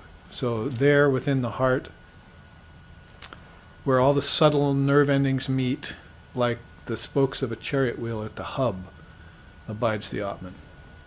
So they're speaking about that heart. So in the Sanskrit, realizing the Atman in the heart by the mind. And the translator said, "Those who know it through the faculty of intuition as being seated in their heart become immortal." So, of course, putting things into English is problematic. Putting things into any language is problematic, really. But you have to go with the flow of the intention. So here the word intuition is being described. So this is why we bring up this chart, the disappearance of ignorance. Now, the two wings of a bird, as my teacher often used to say, jnana and bhakti. I'm putting it in this way for us, fulfillment and discipline. There are those who are seeking, basically in the West today, particularly America, we see it, they're seeking kind of fulfillment. And we know from the teachings that we can't get it through matter and materials, but we're not acting that way. Well, some of us are coming to find out that as the Buddhists say, it's all shunyata, it's all empty. It means empty of substance, and it means empty of the ability to fulfill you. That's how you would define the word shunyata in English today. Number one, empty of substance, the things that you're enjoying. And Sri Ramakrishna said, like a sweet meat that's already gone down the throat, you'd enjoy it for the time you enjoy it, but then it's gone down the throat, you forget about it completely. Those are like the experiences you're having with objects. They're just gone. Though you repeat them, of course, which is another whole problem in some ways. But then there's this emptiness of its ability to fulfill you. So in those two ways, however, we would say from the Advaita Vedanta perspective that it's not empty of essence. Things are not empty of essence. The Atman is there in everything, in quantity and quality the same. But it's just hidden. in some people. Like Vivekananda's saying here, that we believe that every being is divine, is God. You're not pulling any punches there. Every soul is a sun covered over with clouds of ignorance. There he pulls his first punch. You are Atman. And people used to walk up and say, well, the gist of your teaching, Swami, is that I'm divine. And he would say, no, you're not divine till you realize you're divine. So he always has to put a stay on that egos, especially the Western ego, you see, because we get everything swiftly. We think we can get spirituality swiftly, but it's not. The fruits of spirituality are not like the fruits of work, the fruits of effort and so forth. That's why you have to take a path of discipline quite often. So I promised I would get this chart done in the rest remaining of this class, and I always get sidetracked in explanations. But when I put this together about a year ago, instead of using the old terms jnanam and bhakti, or wisdom and devotion, I've used the path of fulfillment and discipline. There are some people who just really operate well by the path of discipline. They say, give me a method, give me a practice, I'll do it, I'll attain. And then they take the bull by the horns and do that. Others are going more by the way of trying to fulfill. And fulfillment is a path more like the slow boat to China, or to India in this case, is where you will deify all the things that you're enjoying. Basically, it's a path of deification. It's more tantric, and this is more Vedic in a sense, or Vedantic. So those two paths are the two wings of the bird. They've been put forward to us in many ways. So you see here at the bottom of the trikona is ignorance. Now the way Lord Vashishta describes this is beautiful. He says, from peace, a fuller, richer, nobler knowledge will dawn. Now remember Holy Mother saying, can you call it to mind? You need peace first and foremost. It's a simple saying she used to say. If you don't have peace, you're not going to get this higher knowledge. If you don't have peace, you're not going to be able to meditate. If you don't have peace, you're not going to be able to realize Brahman. If you don't have peace, you can't be successful even in earthly life. Peace first and foremost. So anything that robs you of your peace, then you're going to have to subject it to discipline. You see. So it's not like I'm proposing that these two paths are really diametrically opposed, like wisdom and knowledge. It's that they definitely meet, obviously, at an apex. One's called bliss. You get bliss from bhakti, and you get transcendence from discipline. These two end up being the same thing. They just look different as paths, and they suit temperaments. There's a devotional temperament, there's an introspective, contemplative temperament, there's a studious temperament, and there's an active temperament. So these would suit temperaments that of those people who want to wake up to spiritual understanding. If you're not ready to wake up, then it doesn't really apply. So it has to be some sort of yearning. They used to ask Sri Ramakrishna, how do householders proceed? And she says they proceed through yearning. They have to cry a tear for God first. So they're definitely following a path of personal God. This is really the path of personal God. Oh God, please fulfill me. Oh God, please give me happiness. Oh God, please give me this. Finally, it's, oh God, please give me bliss. And then ultimately it's, oh God, you are bliss. Oh God, I'm bliss. And then it's just, oh God. That's the last thing you say. So it all ends up at the same place. Now, if you go up this might as well take this first, since we were talking about souls are just suns being covered by clouds. We start out with people's desire for excitement. You see, there's a story of our own founder. And Lex Hickson came to Swami Nikhilananda. He made a comment once. He said, I'm very excited about getting into the Vedanta. And Swami Nikhilananda said, Lex, I don't want you to use that word excitement anymore. He was coming to a level where he was more mature than that. Of course, Lex didn't mean it in that way, like worldly excitement. He was already well along his path. But that's sort of the idea about this word excitement, as we would translate it in a contemporary way, or in a conventional way, is a way of saying. So there you see the quote there. Happiness of the world is transitory, The less you become attached to the world, the more you will enjoy peace of mind. Holy Mother said that, Sri Sharda Devi. The more you become, she puts it the opposite way, the less you become attached to the world, the more you enjoy peace of mind.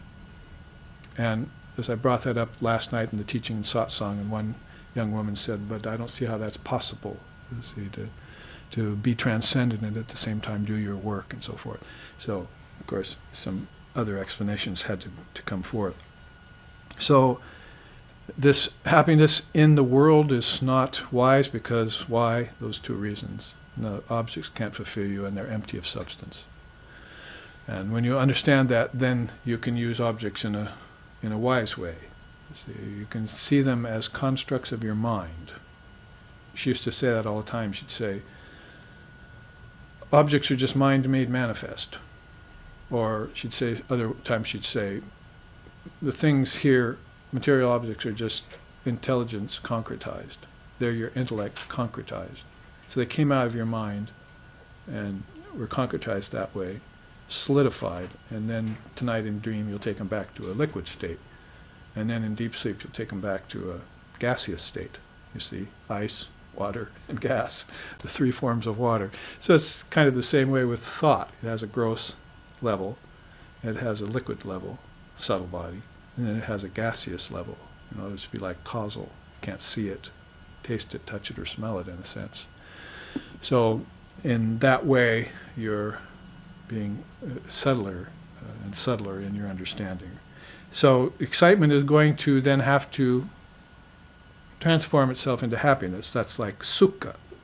There the quote says, the happiness of a worldly man slowly declines as his spiritual joy becomes deeper. So if he doesn't have spiritual teachings given, or a teacher or a mantra and so forth, then that's not going to be an avenue he'll follow. He'll start to decline and regress towards brooding, towards unhappiness. We can't deny that.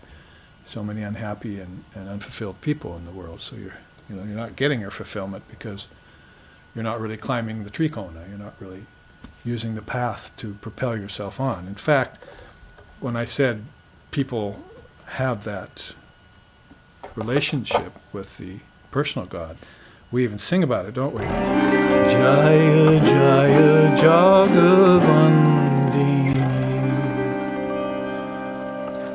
Bhairavi Bhavani Nagendra Nandini Nagnaga Pashagorani Nagini Gyanendra Yupendra Jogendra Dikoto Gyanendra Yupendra Jogendra Dikoto Charane Podiya Divasarajani Jaya Jaya Jagavandini Jaya Jaya Jagavandini Devi Dukha Harini Tarini Devi Dukha Harini Tarini Maheshwari Daya Vandini Jaya Jaya Jagavandini Maheshwari Daya Vashini Jaya Jaya Jagavandini. So Gyanendra, Jupendra, Jogendra, Dikoto, or sometimes puts it in terms of Gyanada, Varda, Sukhada, Mokshada. Well, there's Sukha, you see. It's that happiness that comes when the Lord of the universe or the Mother of the universe is detected. Usually first you have to see it inside of yourself and then you see it outwardly. When you see it outwardly, you're getting intimations of it. But you should know that when you begin to feel, like they say here, intuit, when you begin to intuit by the mind what is in the heart, as they put here, you see, then you are on your road to immortality. As put here in the 20th sloka of the Upanishad, fifth chapter, Shvetashvatara Upanishad, we're studying, if those of you who just joined us. So Sukhada, very important part of this path towards fulfillment. You start getting this happiness which is attending you by contemplating things that are otherworldly, that are transcensual. You're still enjoying this through the senses, but the senses have become heightened around them. Now the next entry there you see is joy. And that quote there is none. So I will have to sing you a song about it instead to tell you what mudita is. You know this song probably. Prema mudita manase kaho Rama Rama Ram Shri Rama Rama Ram Shri Rama Rama Ram Apakate dukkha mite lete Rama Nam Bhava samudra sukha danava eka Rama Nam Shri Rama Rama Ram Shri Rama Rama Ram Shri Rama Rama Ram. So this is mudita. It's a great joy that comes to the devotee of the Lord when he begins to, or he or she begins to contemplate the Lord as in one's own heart. You see, so adihi sa samyoga nimitta hetu. I chanted it earlier. Parastrikala dekalopi dristaha. See, so when contemplate and look upon the Lord as dwelling in your own self. See, is the first line of that quote. Then realize it as the partless divine entity, and also as the source of the relationship between matter and spirit. So both ways, you realize it both in the world and beyond the world. If you realize it just in the world, then you don't have that non-dual perspective, and things of the world, the conundrums that Maya throws up, will be very difficult to satisfy, find solutions for. But if you take that transcendent perspective very seriously, even if it takes faith first, and turn it into actual transcendence or attainment, then you must do that. So again, not diametrically opposed to each other. Jnanam is a sword and devotion is the arm that swings it, you see. Or sometimes Sri Ramakrishna said, if the mechanic doesn't come and oil the machine every day, then the machine's going to seize up eventually and break down.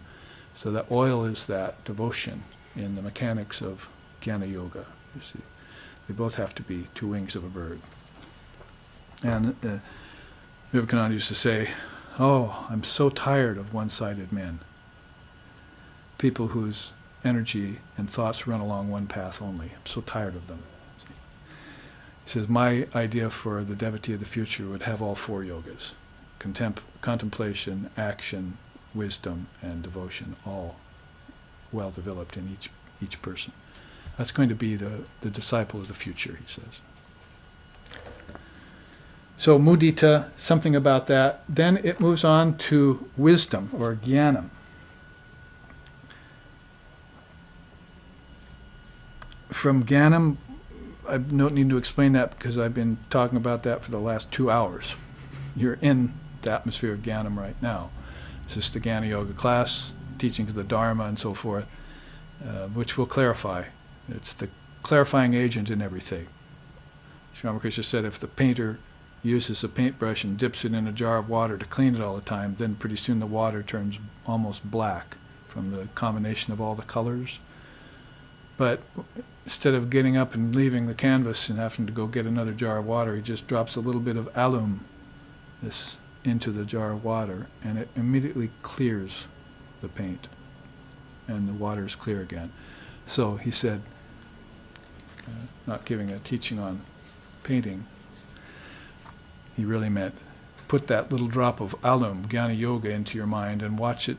It's a clarifying agent. Watch it clear all of the imperceptible imperfections from the mind. He used to say, your mind could be a white paper, you see, and it looks perfect, but you hold it up to the light and you see these little black specks in it.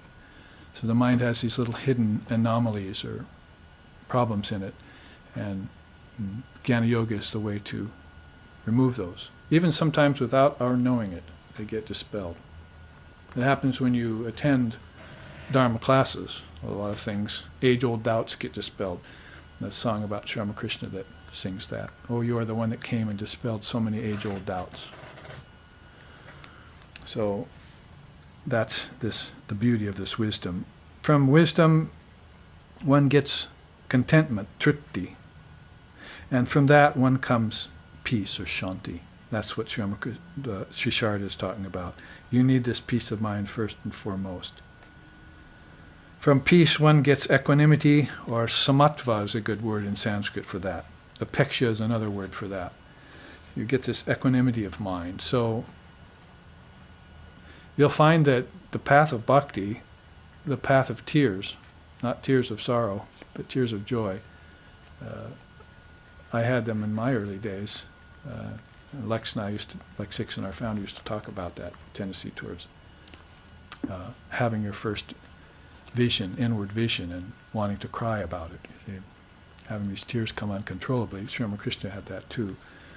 So basically, that usually leaves you in an equanimous state of mind.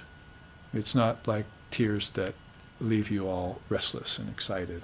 That's gone, you see. It's like an elephant getting into an ocean. It doesn't cause any stir in the ocean, but if it gets into a village pond, waves everywhere. So you've become this ocean, and devotion gets into you, and it hardly registers anymore. So you even the blissful path, I'm saying, ends in this kind of equanimity in which you just feel ecstasy or bliss. You see, it's leading towards Ananda. Ananda being a word you can't put an A in front of. In Sanskrit, you could say nitya, eternal. Yes, but there's an opposite, anitya. But you can't say ananda. There's no opposite to this bliss. It's not like happiness and sorrow, or joy and misery or something. You see, once you reach that ananda, it's unalloyed and uninterrupted. Think about that. All the unwords, unseen, unheralded, union. It's got all the earmarkings of transcendental bliss.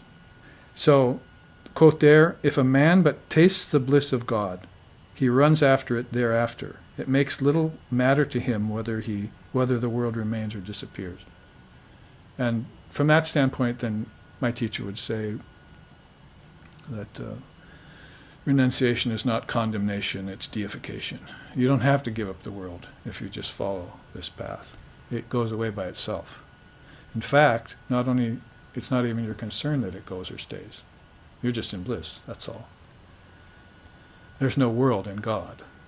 You see, God, it's like, once you get to that level of non-duality, the world just looks like Brahman to you. Sri Ramakrishna said it's like putting on yellow glasses. You see everything yellow. So if you get to that level of understanding, you just put on Brahman glasses and you see everything as Brahman. Whereas before you saw a world, it's not there anymore. So a very beautiful statement by Ramakrishna, and he can say so because he visited that state of non-duality so many times and came out of it so many times. And people were there by the hordes to see that. See, not just devotees, but doctors, Dr. Sarkar and other people like that were there watching this happen to him and really didn't have any explanation for it other than thousands of years of Hindu samskaras in this kind of dharma. See, that's the advantage they have. Or as Ram Prasad says it, one day I awoke and my ignorance was gone, utterly gone. Who can conceal the truth? Who can keep a blazing fire tied in a cotton cloth? So one day he awoke and just didn't remember what ignorance was like anymore. Can you remember what it was like to be in kindergarten as compared to what you know now? Very difficult. You have to go hang out with kindergartners for a while to understand a little bit where they're at. See, so in the same way in spiritual life, your worldly ignorance goes away. See, mula vidya. It just starts to disappear, and it does so because it was never real in the first place. Those who consider ignorance to be real, those who consider virtue and vice to be real, those who consider good and bad to be real, those who consider happiness and sorrow to be real, they suffer them. It's a very non-dual axiom put in the atmosphere of duality. It's Advaita in Advaita. When you have that understanding, you can then go amongst people who believe in duality, or even people who believe in fundamentalism, or worse, people who just believe in matter, and you can remain unscathed. Sri Ramakrishna said that in so many ways. The duck gets in the water, but the water doesn't get in the duck. Mudfish lives at the bottom of the lake, but its scales still shine. The turtle swims in the ocean, but its mind is still on its eggs buried in the sand. On and on, he tried to give us simple metaphors, like Jesus did to his apostles and Buddha did in the Dhammapada. Just give simple ways of saying these very profound truths so that you could keep the non-dual level of mind at all times, which is akin to this equanimity. You might not be able to stay in bliss all the time, but if you fall back out of bliss, you should come back to this, not say to this. Or worse. Now let's look up the right-hand side of that trikona, starting with what the truth seeker needs most of all, Dharma. You're in a cycle of worldliness. Then you get out of that cycle and you get into a cycle of morality. Then you get out of that cycle and you get into a cycle of Dharma. You get out of that cycle, you get into a cycle of practice of the Dharma. And then you get beyond all cycles. These circles inside of circles, one going this way, one going that way, are called Maya, and they're very confusing. And one must make the commitment and follow through on the path. Follow it to the end. Follow the tradition. My teacher used to yell that at us. Actually, yell at us. Follow the tradition. He would roar at us.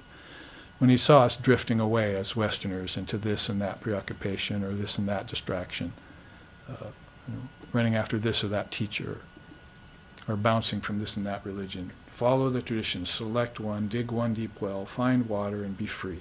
And then you can do what you want, but not before. So this premature pseudo-freedom that people are pretending, it's just that, it's pretentiousness and needs to be nipped at the bud. And we need to become authentic spiritual seekers. If you can call yourself a devotee of God, you don't need to call yourself enlightened.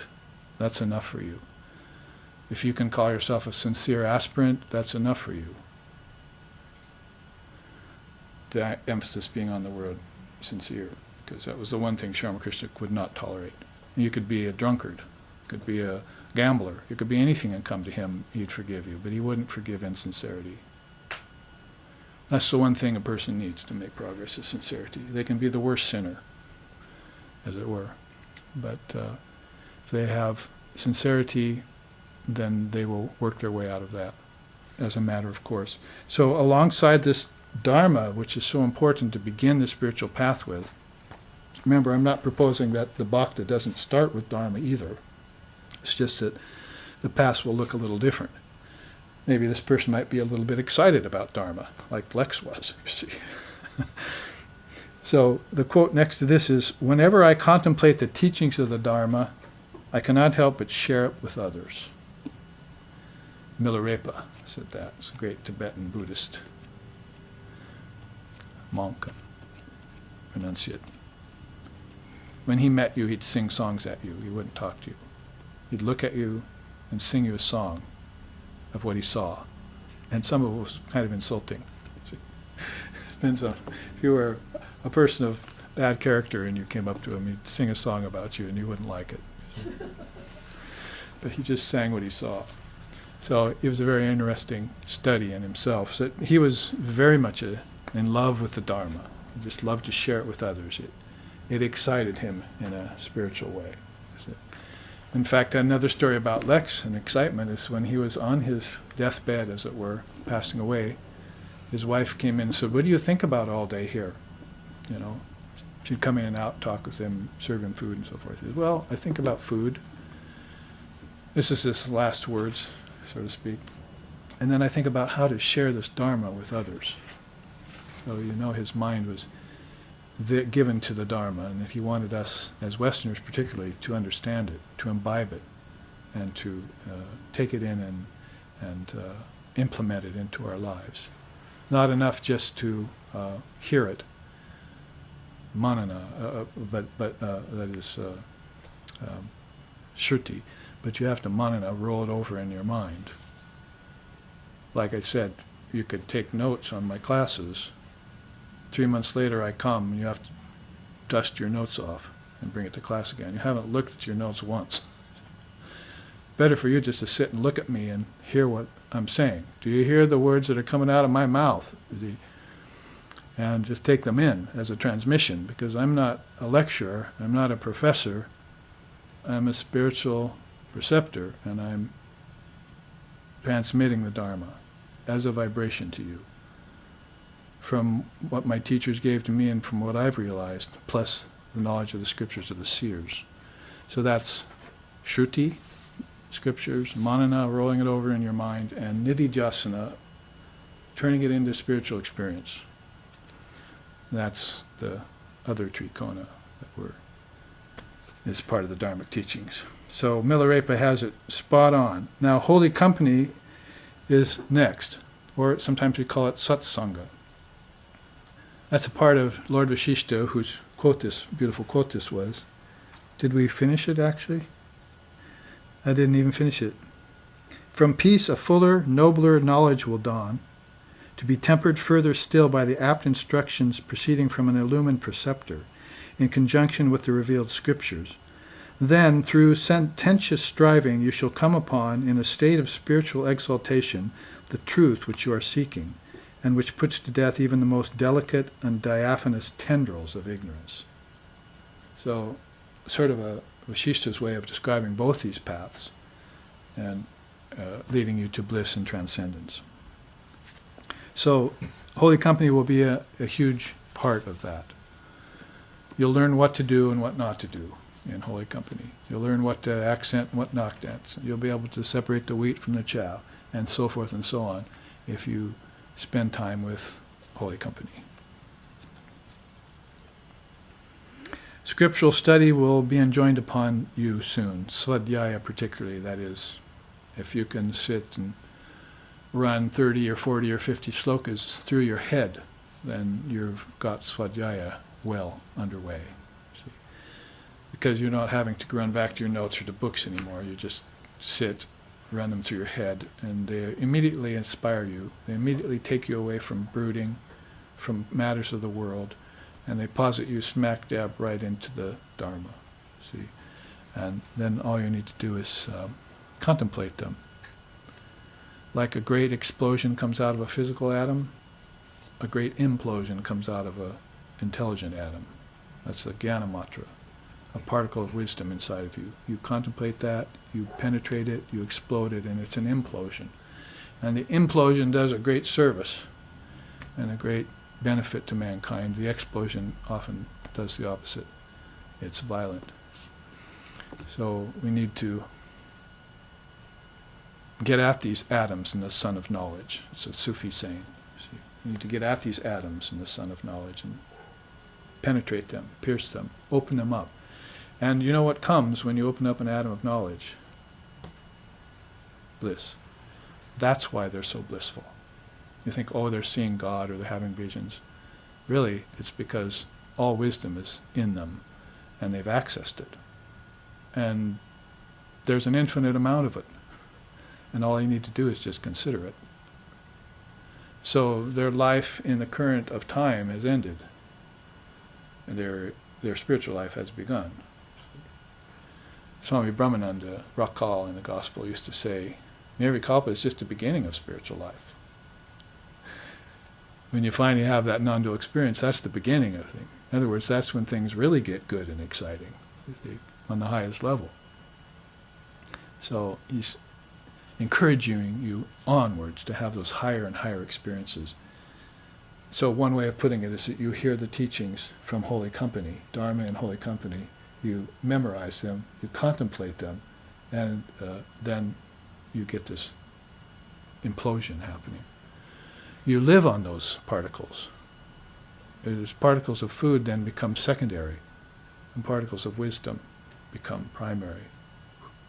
And you know what Christ said about that. Man does not live by bread alone.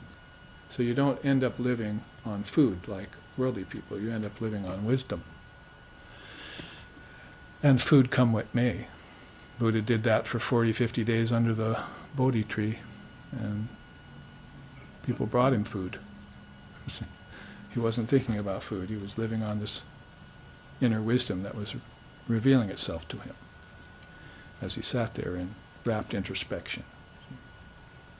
Everything will come to you. You don't have to worry about that. Vivekananda has stories about his wanderings in India after Ramakrishna passed away, where he was starving, and once he was at a small village near train tracks. He laid down. He was almost dead from no food for so long. Nearby in a hut, a man awoke from a dream. In the dream, the man had seen God, and God told him, "I'm hungry, come and feed me." He thought, "Oh, strange." And he fell back asleep. Then he had that dream again. "I said, I'm hungry, come and feed me." So the man got up, put food in a container, and walked out the door, just on faith alone, and found Swami Vivekananda laying by the side of the tracks there and gave him some food. So it'll come to you. Sometimes you might have to go through a little bit of austerity, you see, your sacrifices. For the monks, it's pretty much austerity, and for the householders, it's some sort of sacrifice you do. See, and I think nowadays for householders, the time would be the sacrifice. Time is so valuable to everyone, more valuable than money, because time is money, they say. So if you can cut out the time to contemplate your true nature, like I said, the 3 types of meditation this morning in the first half of the class, then you will find that there won't be water in the boat anymore. The boat will be in the water. As Sri Ramakrishna said, don't let water in the boat, put the boat in the water. So everything will right itself. Your sailing mechanism, your body-mind mechanism will sail across the sea of this world without any problem. So austerity comes. Here's Vivekananda's take on that. The secret of religion lies not in theories, but in practice. This is all I have to preach. Doctrines have been expounded enough. There are books by the millions. Oh, for an ounce of practice. So here's where I say, you hear the Dharma for a while, and you can become a professional student in that too. Just like there are professional students in intellectual knowledge, you can also become a professional dharmi. But that ends when you start to put some of those dharmic principles into practice. You get on a wheel going the opposite way called sadhana. See, that's practice. So self-effort, there it is right there, sadhana. The secret of religion then is in sadhana, not in doctrines. Doesn't it make sense when you see the state of religion today? The difference between somebody who's practicing what they preach and those who are just going by the letter of the law, as we say. Then you see the vast difference. So if you just go by those who are going by the letter of the law, you tend to get depressed and unhappy, and you fall away and you lose faith, and then you start decrying the Dharma and you become a detractor of truth. But if you maintain yourself in balance, because that's straight across, isn't it? You're coming to this level of balance, and you say to yourself, there is true religion.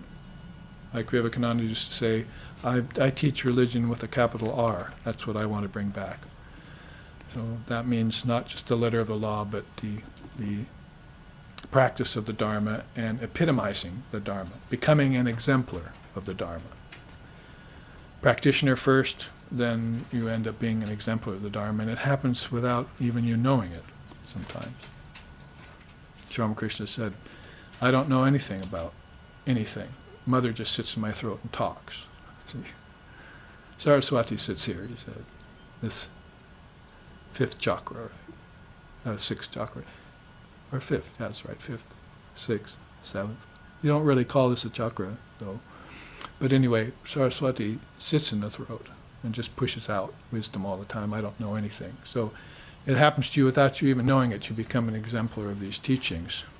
In the meantime, you just share them, hopefully with your children, with your family, and in the most authentic way you can, with a drop of alum in that paint water. You see this bucket of paint that's in the mind of everyone. You see, you want to clear that up, clarify it all.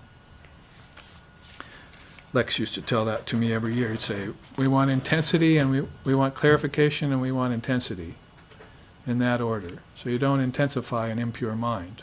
That's the problem with people today. Like I said, the Westerners, they want to jump to the chase. I think I'll just jump from excitement to austerity. See? And I'll leave out all of this in between. So what they're doing is intensifying an impure mind. They have all these impurities in their mind, and they're jumping ahead to stages, and they intensify that. So that's a problem. But if you go up by avastas, Ramakrishna said, stage by stage, satisfy the criterion for each stage in order, follow the tradition step by step, then your intensification increases by degrees as your mind is ready for it. And also as your body and senses are ready for it. You can have pure body and pure senses too. In fact, when you have pure body, that comes here. You don't get a pure body, no matter what kind of pure food you eat, you see, until you get holy company. Because holy company gives you the mantra. My teacher gave me the mantra. He said, okay, now your body's pure. That was a shock to me. I thought, and then I thought about it. Yeah, he's right. My mind isn't really pure yet. I haven't even used the mantra. He just gave it to me, you see. But my body's been pure. How nice, you see. So what did he mean about that? I looked around in the gospel, found Sri Ramakrishna saying,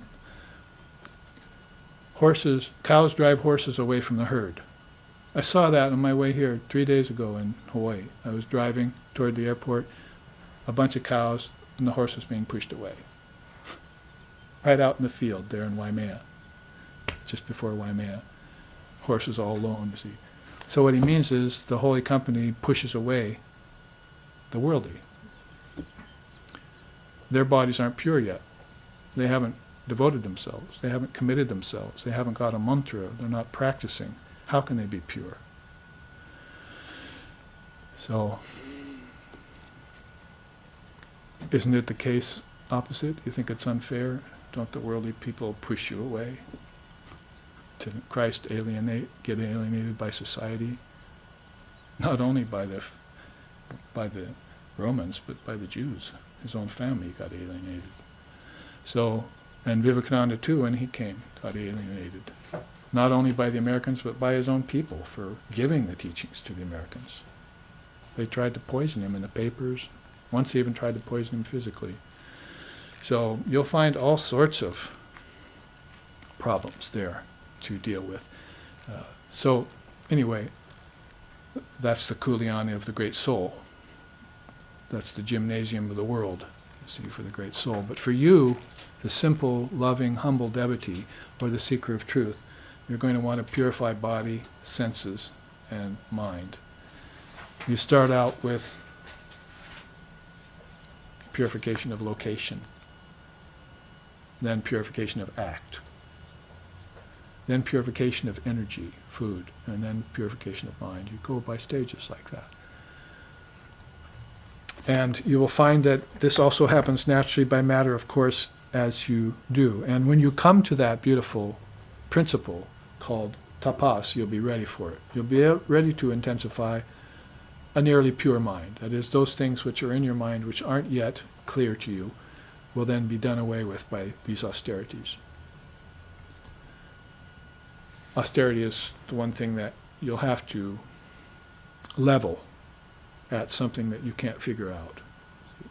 There'll be some invisible impediment in the next stage of your growth.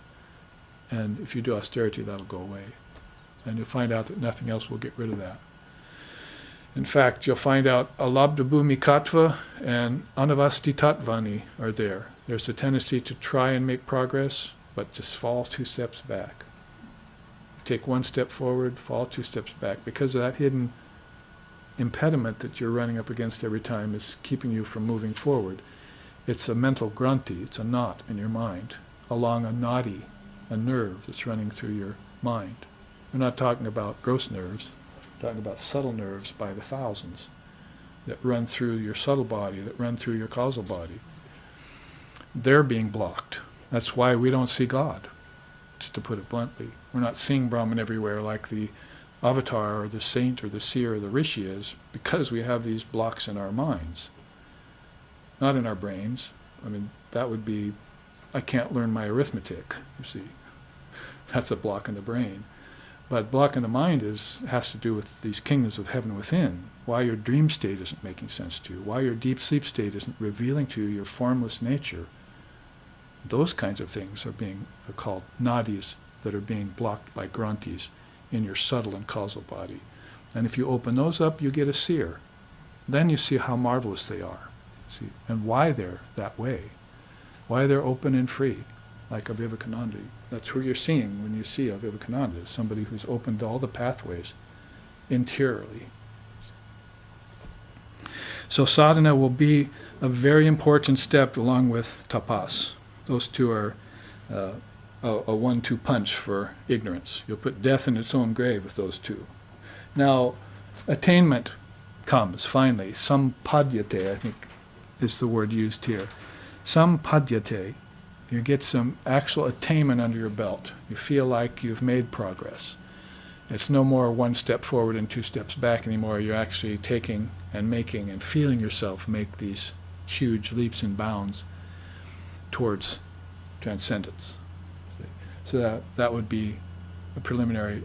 Father of Yoga calls this Dharma Mega Samadhi.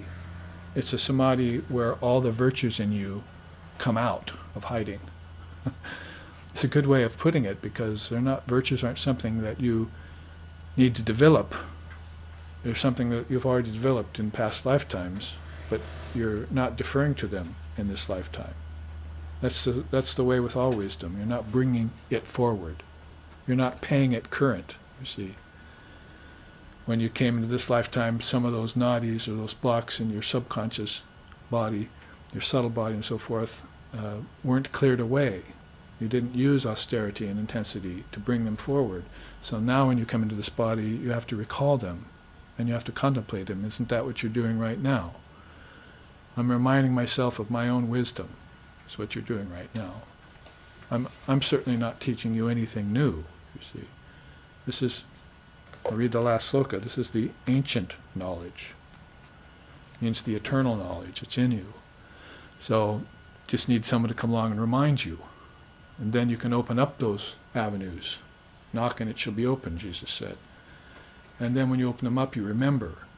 And that's the opposite of forgetfulness, remembrance. Yeah. So don't forget to remember. This is the mantra there. Don't forget to remember. So attainment will be yours. Dharma Mega Samadhi, all of these things that are in you will come forward. And when you see that in a person, you see in great souls like the pictures around this room, Jesus, Dalai Lama, behind us, Christ and so forth, and Ramakrishna on the altar and Holy Mother and Swamiji, you'll see beings that have really long ago. Some of them are masters, some of them are past masters. A past master is currently and consciously bringing this forward in every lifetime. Otherwise, it couldn't be of benefit to other souls. They've taken a vow to, the only reason they're here on the earth, like Sri Krishna said in the Gita, see, I have everything I want. I've been completely fulfilled. There's no more want in me, no more desire. But I return to the earth again and again for the purpose of loka sangraha, for the highest good of all the beings in the various lokas, see, in the various worlds. That's the only reason he will come back. Call that his excitement if you want. I want to come back and see how many people I can awaken this time. 1,000? 1,000,000? I'll run a race with the last avatar, see if I can awaken more souls than he did. But nobody did what Vivekananda did, ever. Convince thousands of men and women to give up the world. Nobody has accomplished that in historical record, at least. That's unprecedented.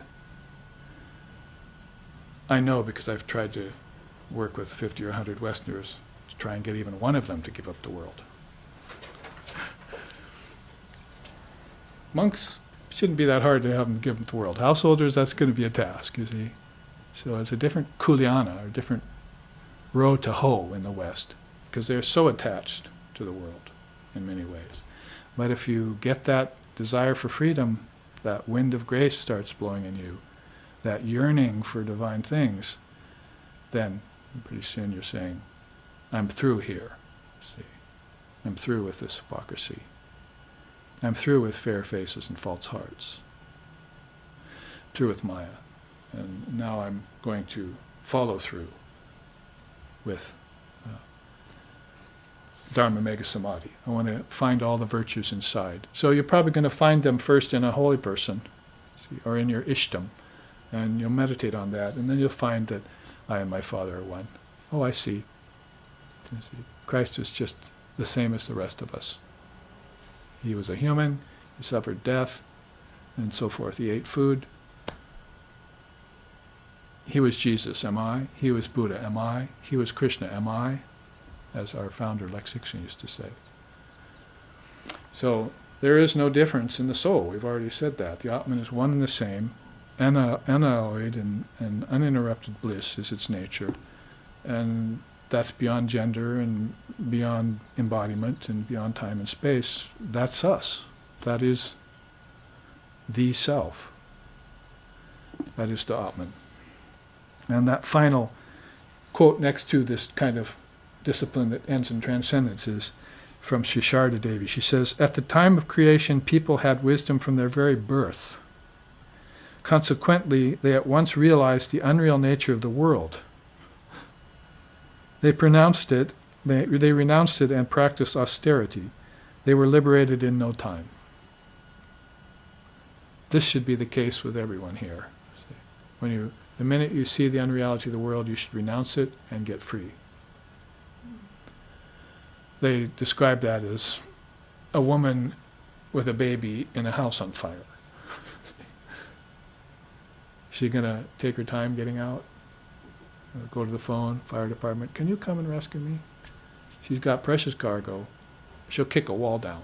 She has to get out. See? That's the kind of determination and franticness that you'll have to realize the Atman when the time comes. If the time isn't there yet, then it's more like Sri Ramakrishna is saying, the mother is listening to the egg, then sitting on it, getting off, listening to it. There's a little scratching inside, it's very weak, she won't do anything. But when the scratching becomes frantic, she'll peck from the outside. See, that's his description of how the soul has a meek kind of renunciation. Then a middling kind of renunciation. It's called detachment, vairagya. And then a more intense kind of renunciation. When it gets intense, she'll help you. But there's been too many cases of weak little fledglings just falling back into ignorance. So she's not going to take the trouble to awaken them, see, till it's time. They have to show themselves. This is where self-effort and grace go hand in hand. These are the two wings of the bird, again. Self-effort and grace. When you arrive there, no matter what obstacles you have in the way, the Lord or the Divine Mother of the Universe herself will come forward and help you. So, this story I heard both from her, of course, heard that she said it, and then from my teacher, who was her disciple. And then I also heard it from Kala Rinpoche. The Tibetan Buddhists have a version of this story too. At the beginning of creation, everyone had wisdom. And when Lord Brahma created them, and they came out in their first bodies, they looked at the world, and they said, this is unreal. I don't want to be here. And they gave up the bodies right there, fell to the earth. Sort of be a Vedantic version of Left Behind or something. Only our version is, this isn't real. I don't want to be here. I'm not going to wait for God to draw me up. I'm giving it up right now, of my own volition, because I see through it. That's when you had wisdom. See, that's when you were born with wisdom, and you can be very sure that when the avatar comes to earth, or the Ishvara Koti, or the Jivan Mukta, or the yogi, or the rishi who are realized, that they take a look and they say, why have I come here? This is unreal. Oh, I remember, I came here to help others, get free of this mental projection, to get free of suffering, and so forth. You come as a Jivan Mukta or a Bodhisattva, whatever the case may be. You're there to help others. The avatar, huge steamliner, can carry thousands of souls per lifetime to God. And then Ishvara Kotis and Vibhutis and other levels of soul, they might be like, smaller boats. If you get enlightened, you might be a canoe. See? You can take 2 or 3 with you, say your children, you see. But the important point is to get enlightened about this. And it'll all start with Dharma, or it'll start with some sort of excitement, forgive the term, arising in you for higher things, for the attainment of higher things. See? So we did get through this chart, finally, the disappearance of ignorance. We took the 2 quotes, and we can only then maybe sing something about this para, transcendence. Aham nirvikalpo nirakara rupo vibhutvacha sarvatra sarvendriyanam nacha sangatam naiva muktir nameya chidananda rupaham shivoham shivoham.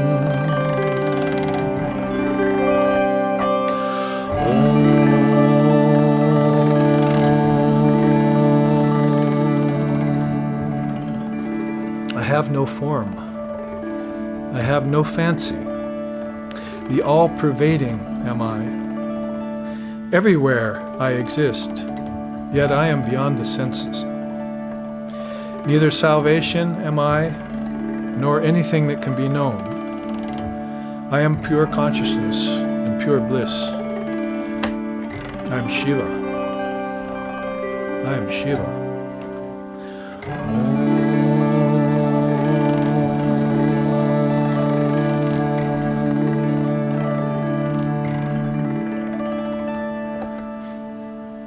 Of course, the final verse of the 6 verses on Nirvana, called the Nirvana Shatkam,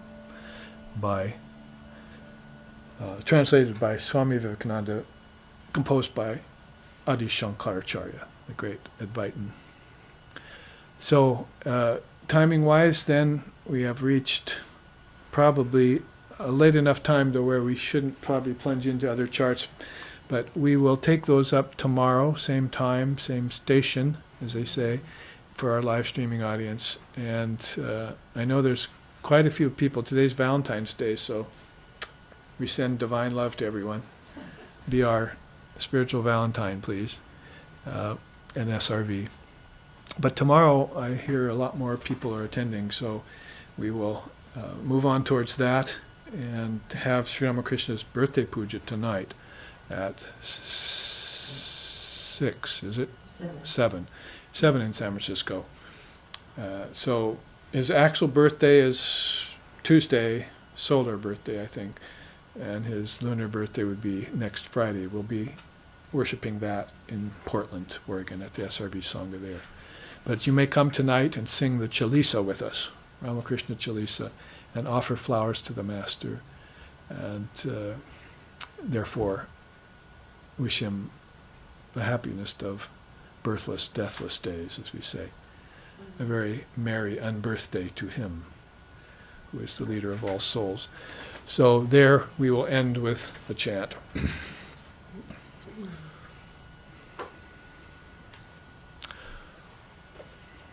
Om Brahmanandam, Om Brahmanandam, Paramasukadam, Kevalam, Jnanamurtim, Dandvaititam, Gagnasadrisham, Tattvamashari Laksham, Ekam Nicham, Vimalamachalam, Sarvadi, Sakshibhutam, Bhavatitam, Trigunarahitam, Sadgurum Tanamami. Om Shanti, Shanti, Shanti. We salute the leader of our souls, through whose grace our ignorance is dispelled, who is beyond good and bad, pleasure and pain, life and death, and all other pairs of opposites. We recognize that one as the only witness to the changing phenomena of this universe. May we, through that grace, go beyond darkness and delusion and realize the truth in this very life. Om peace, peace, peace. May peace be unto us, may peace be unto all. Om Hari Om.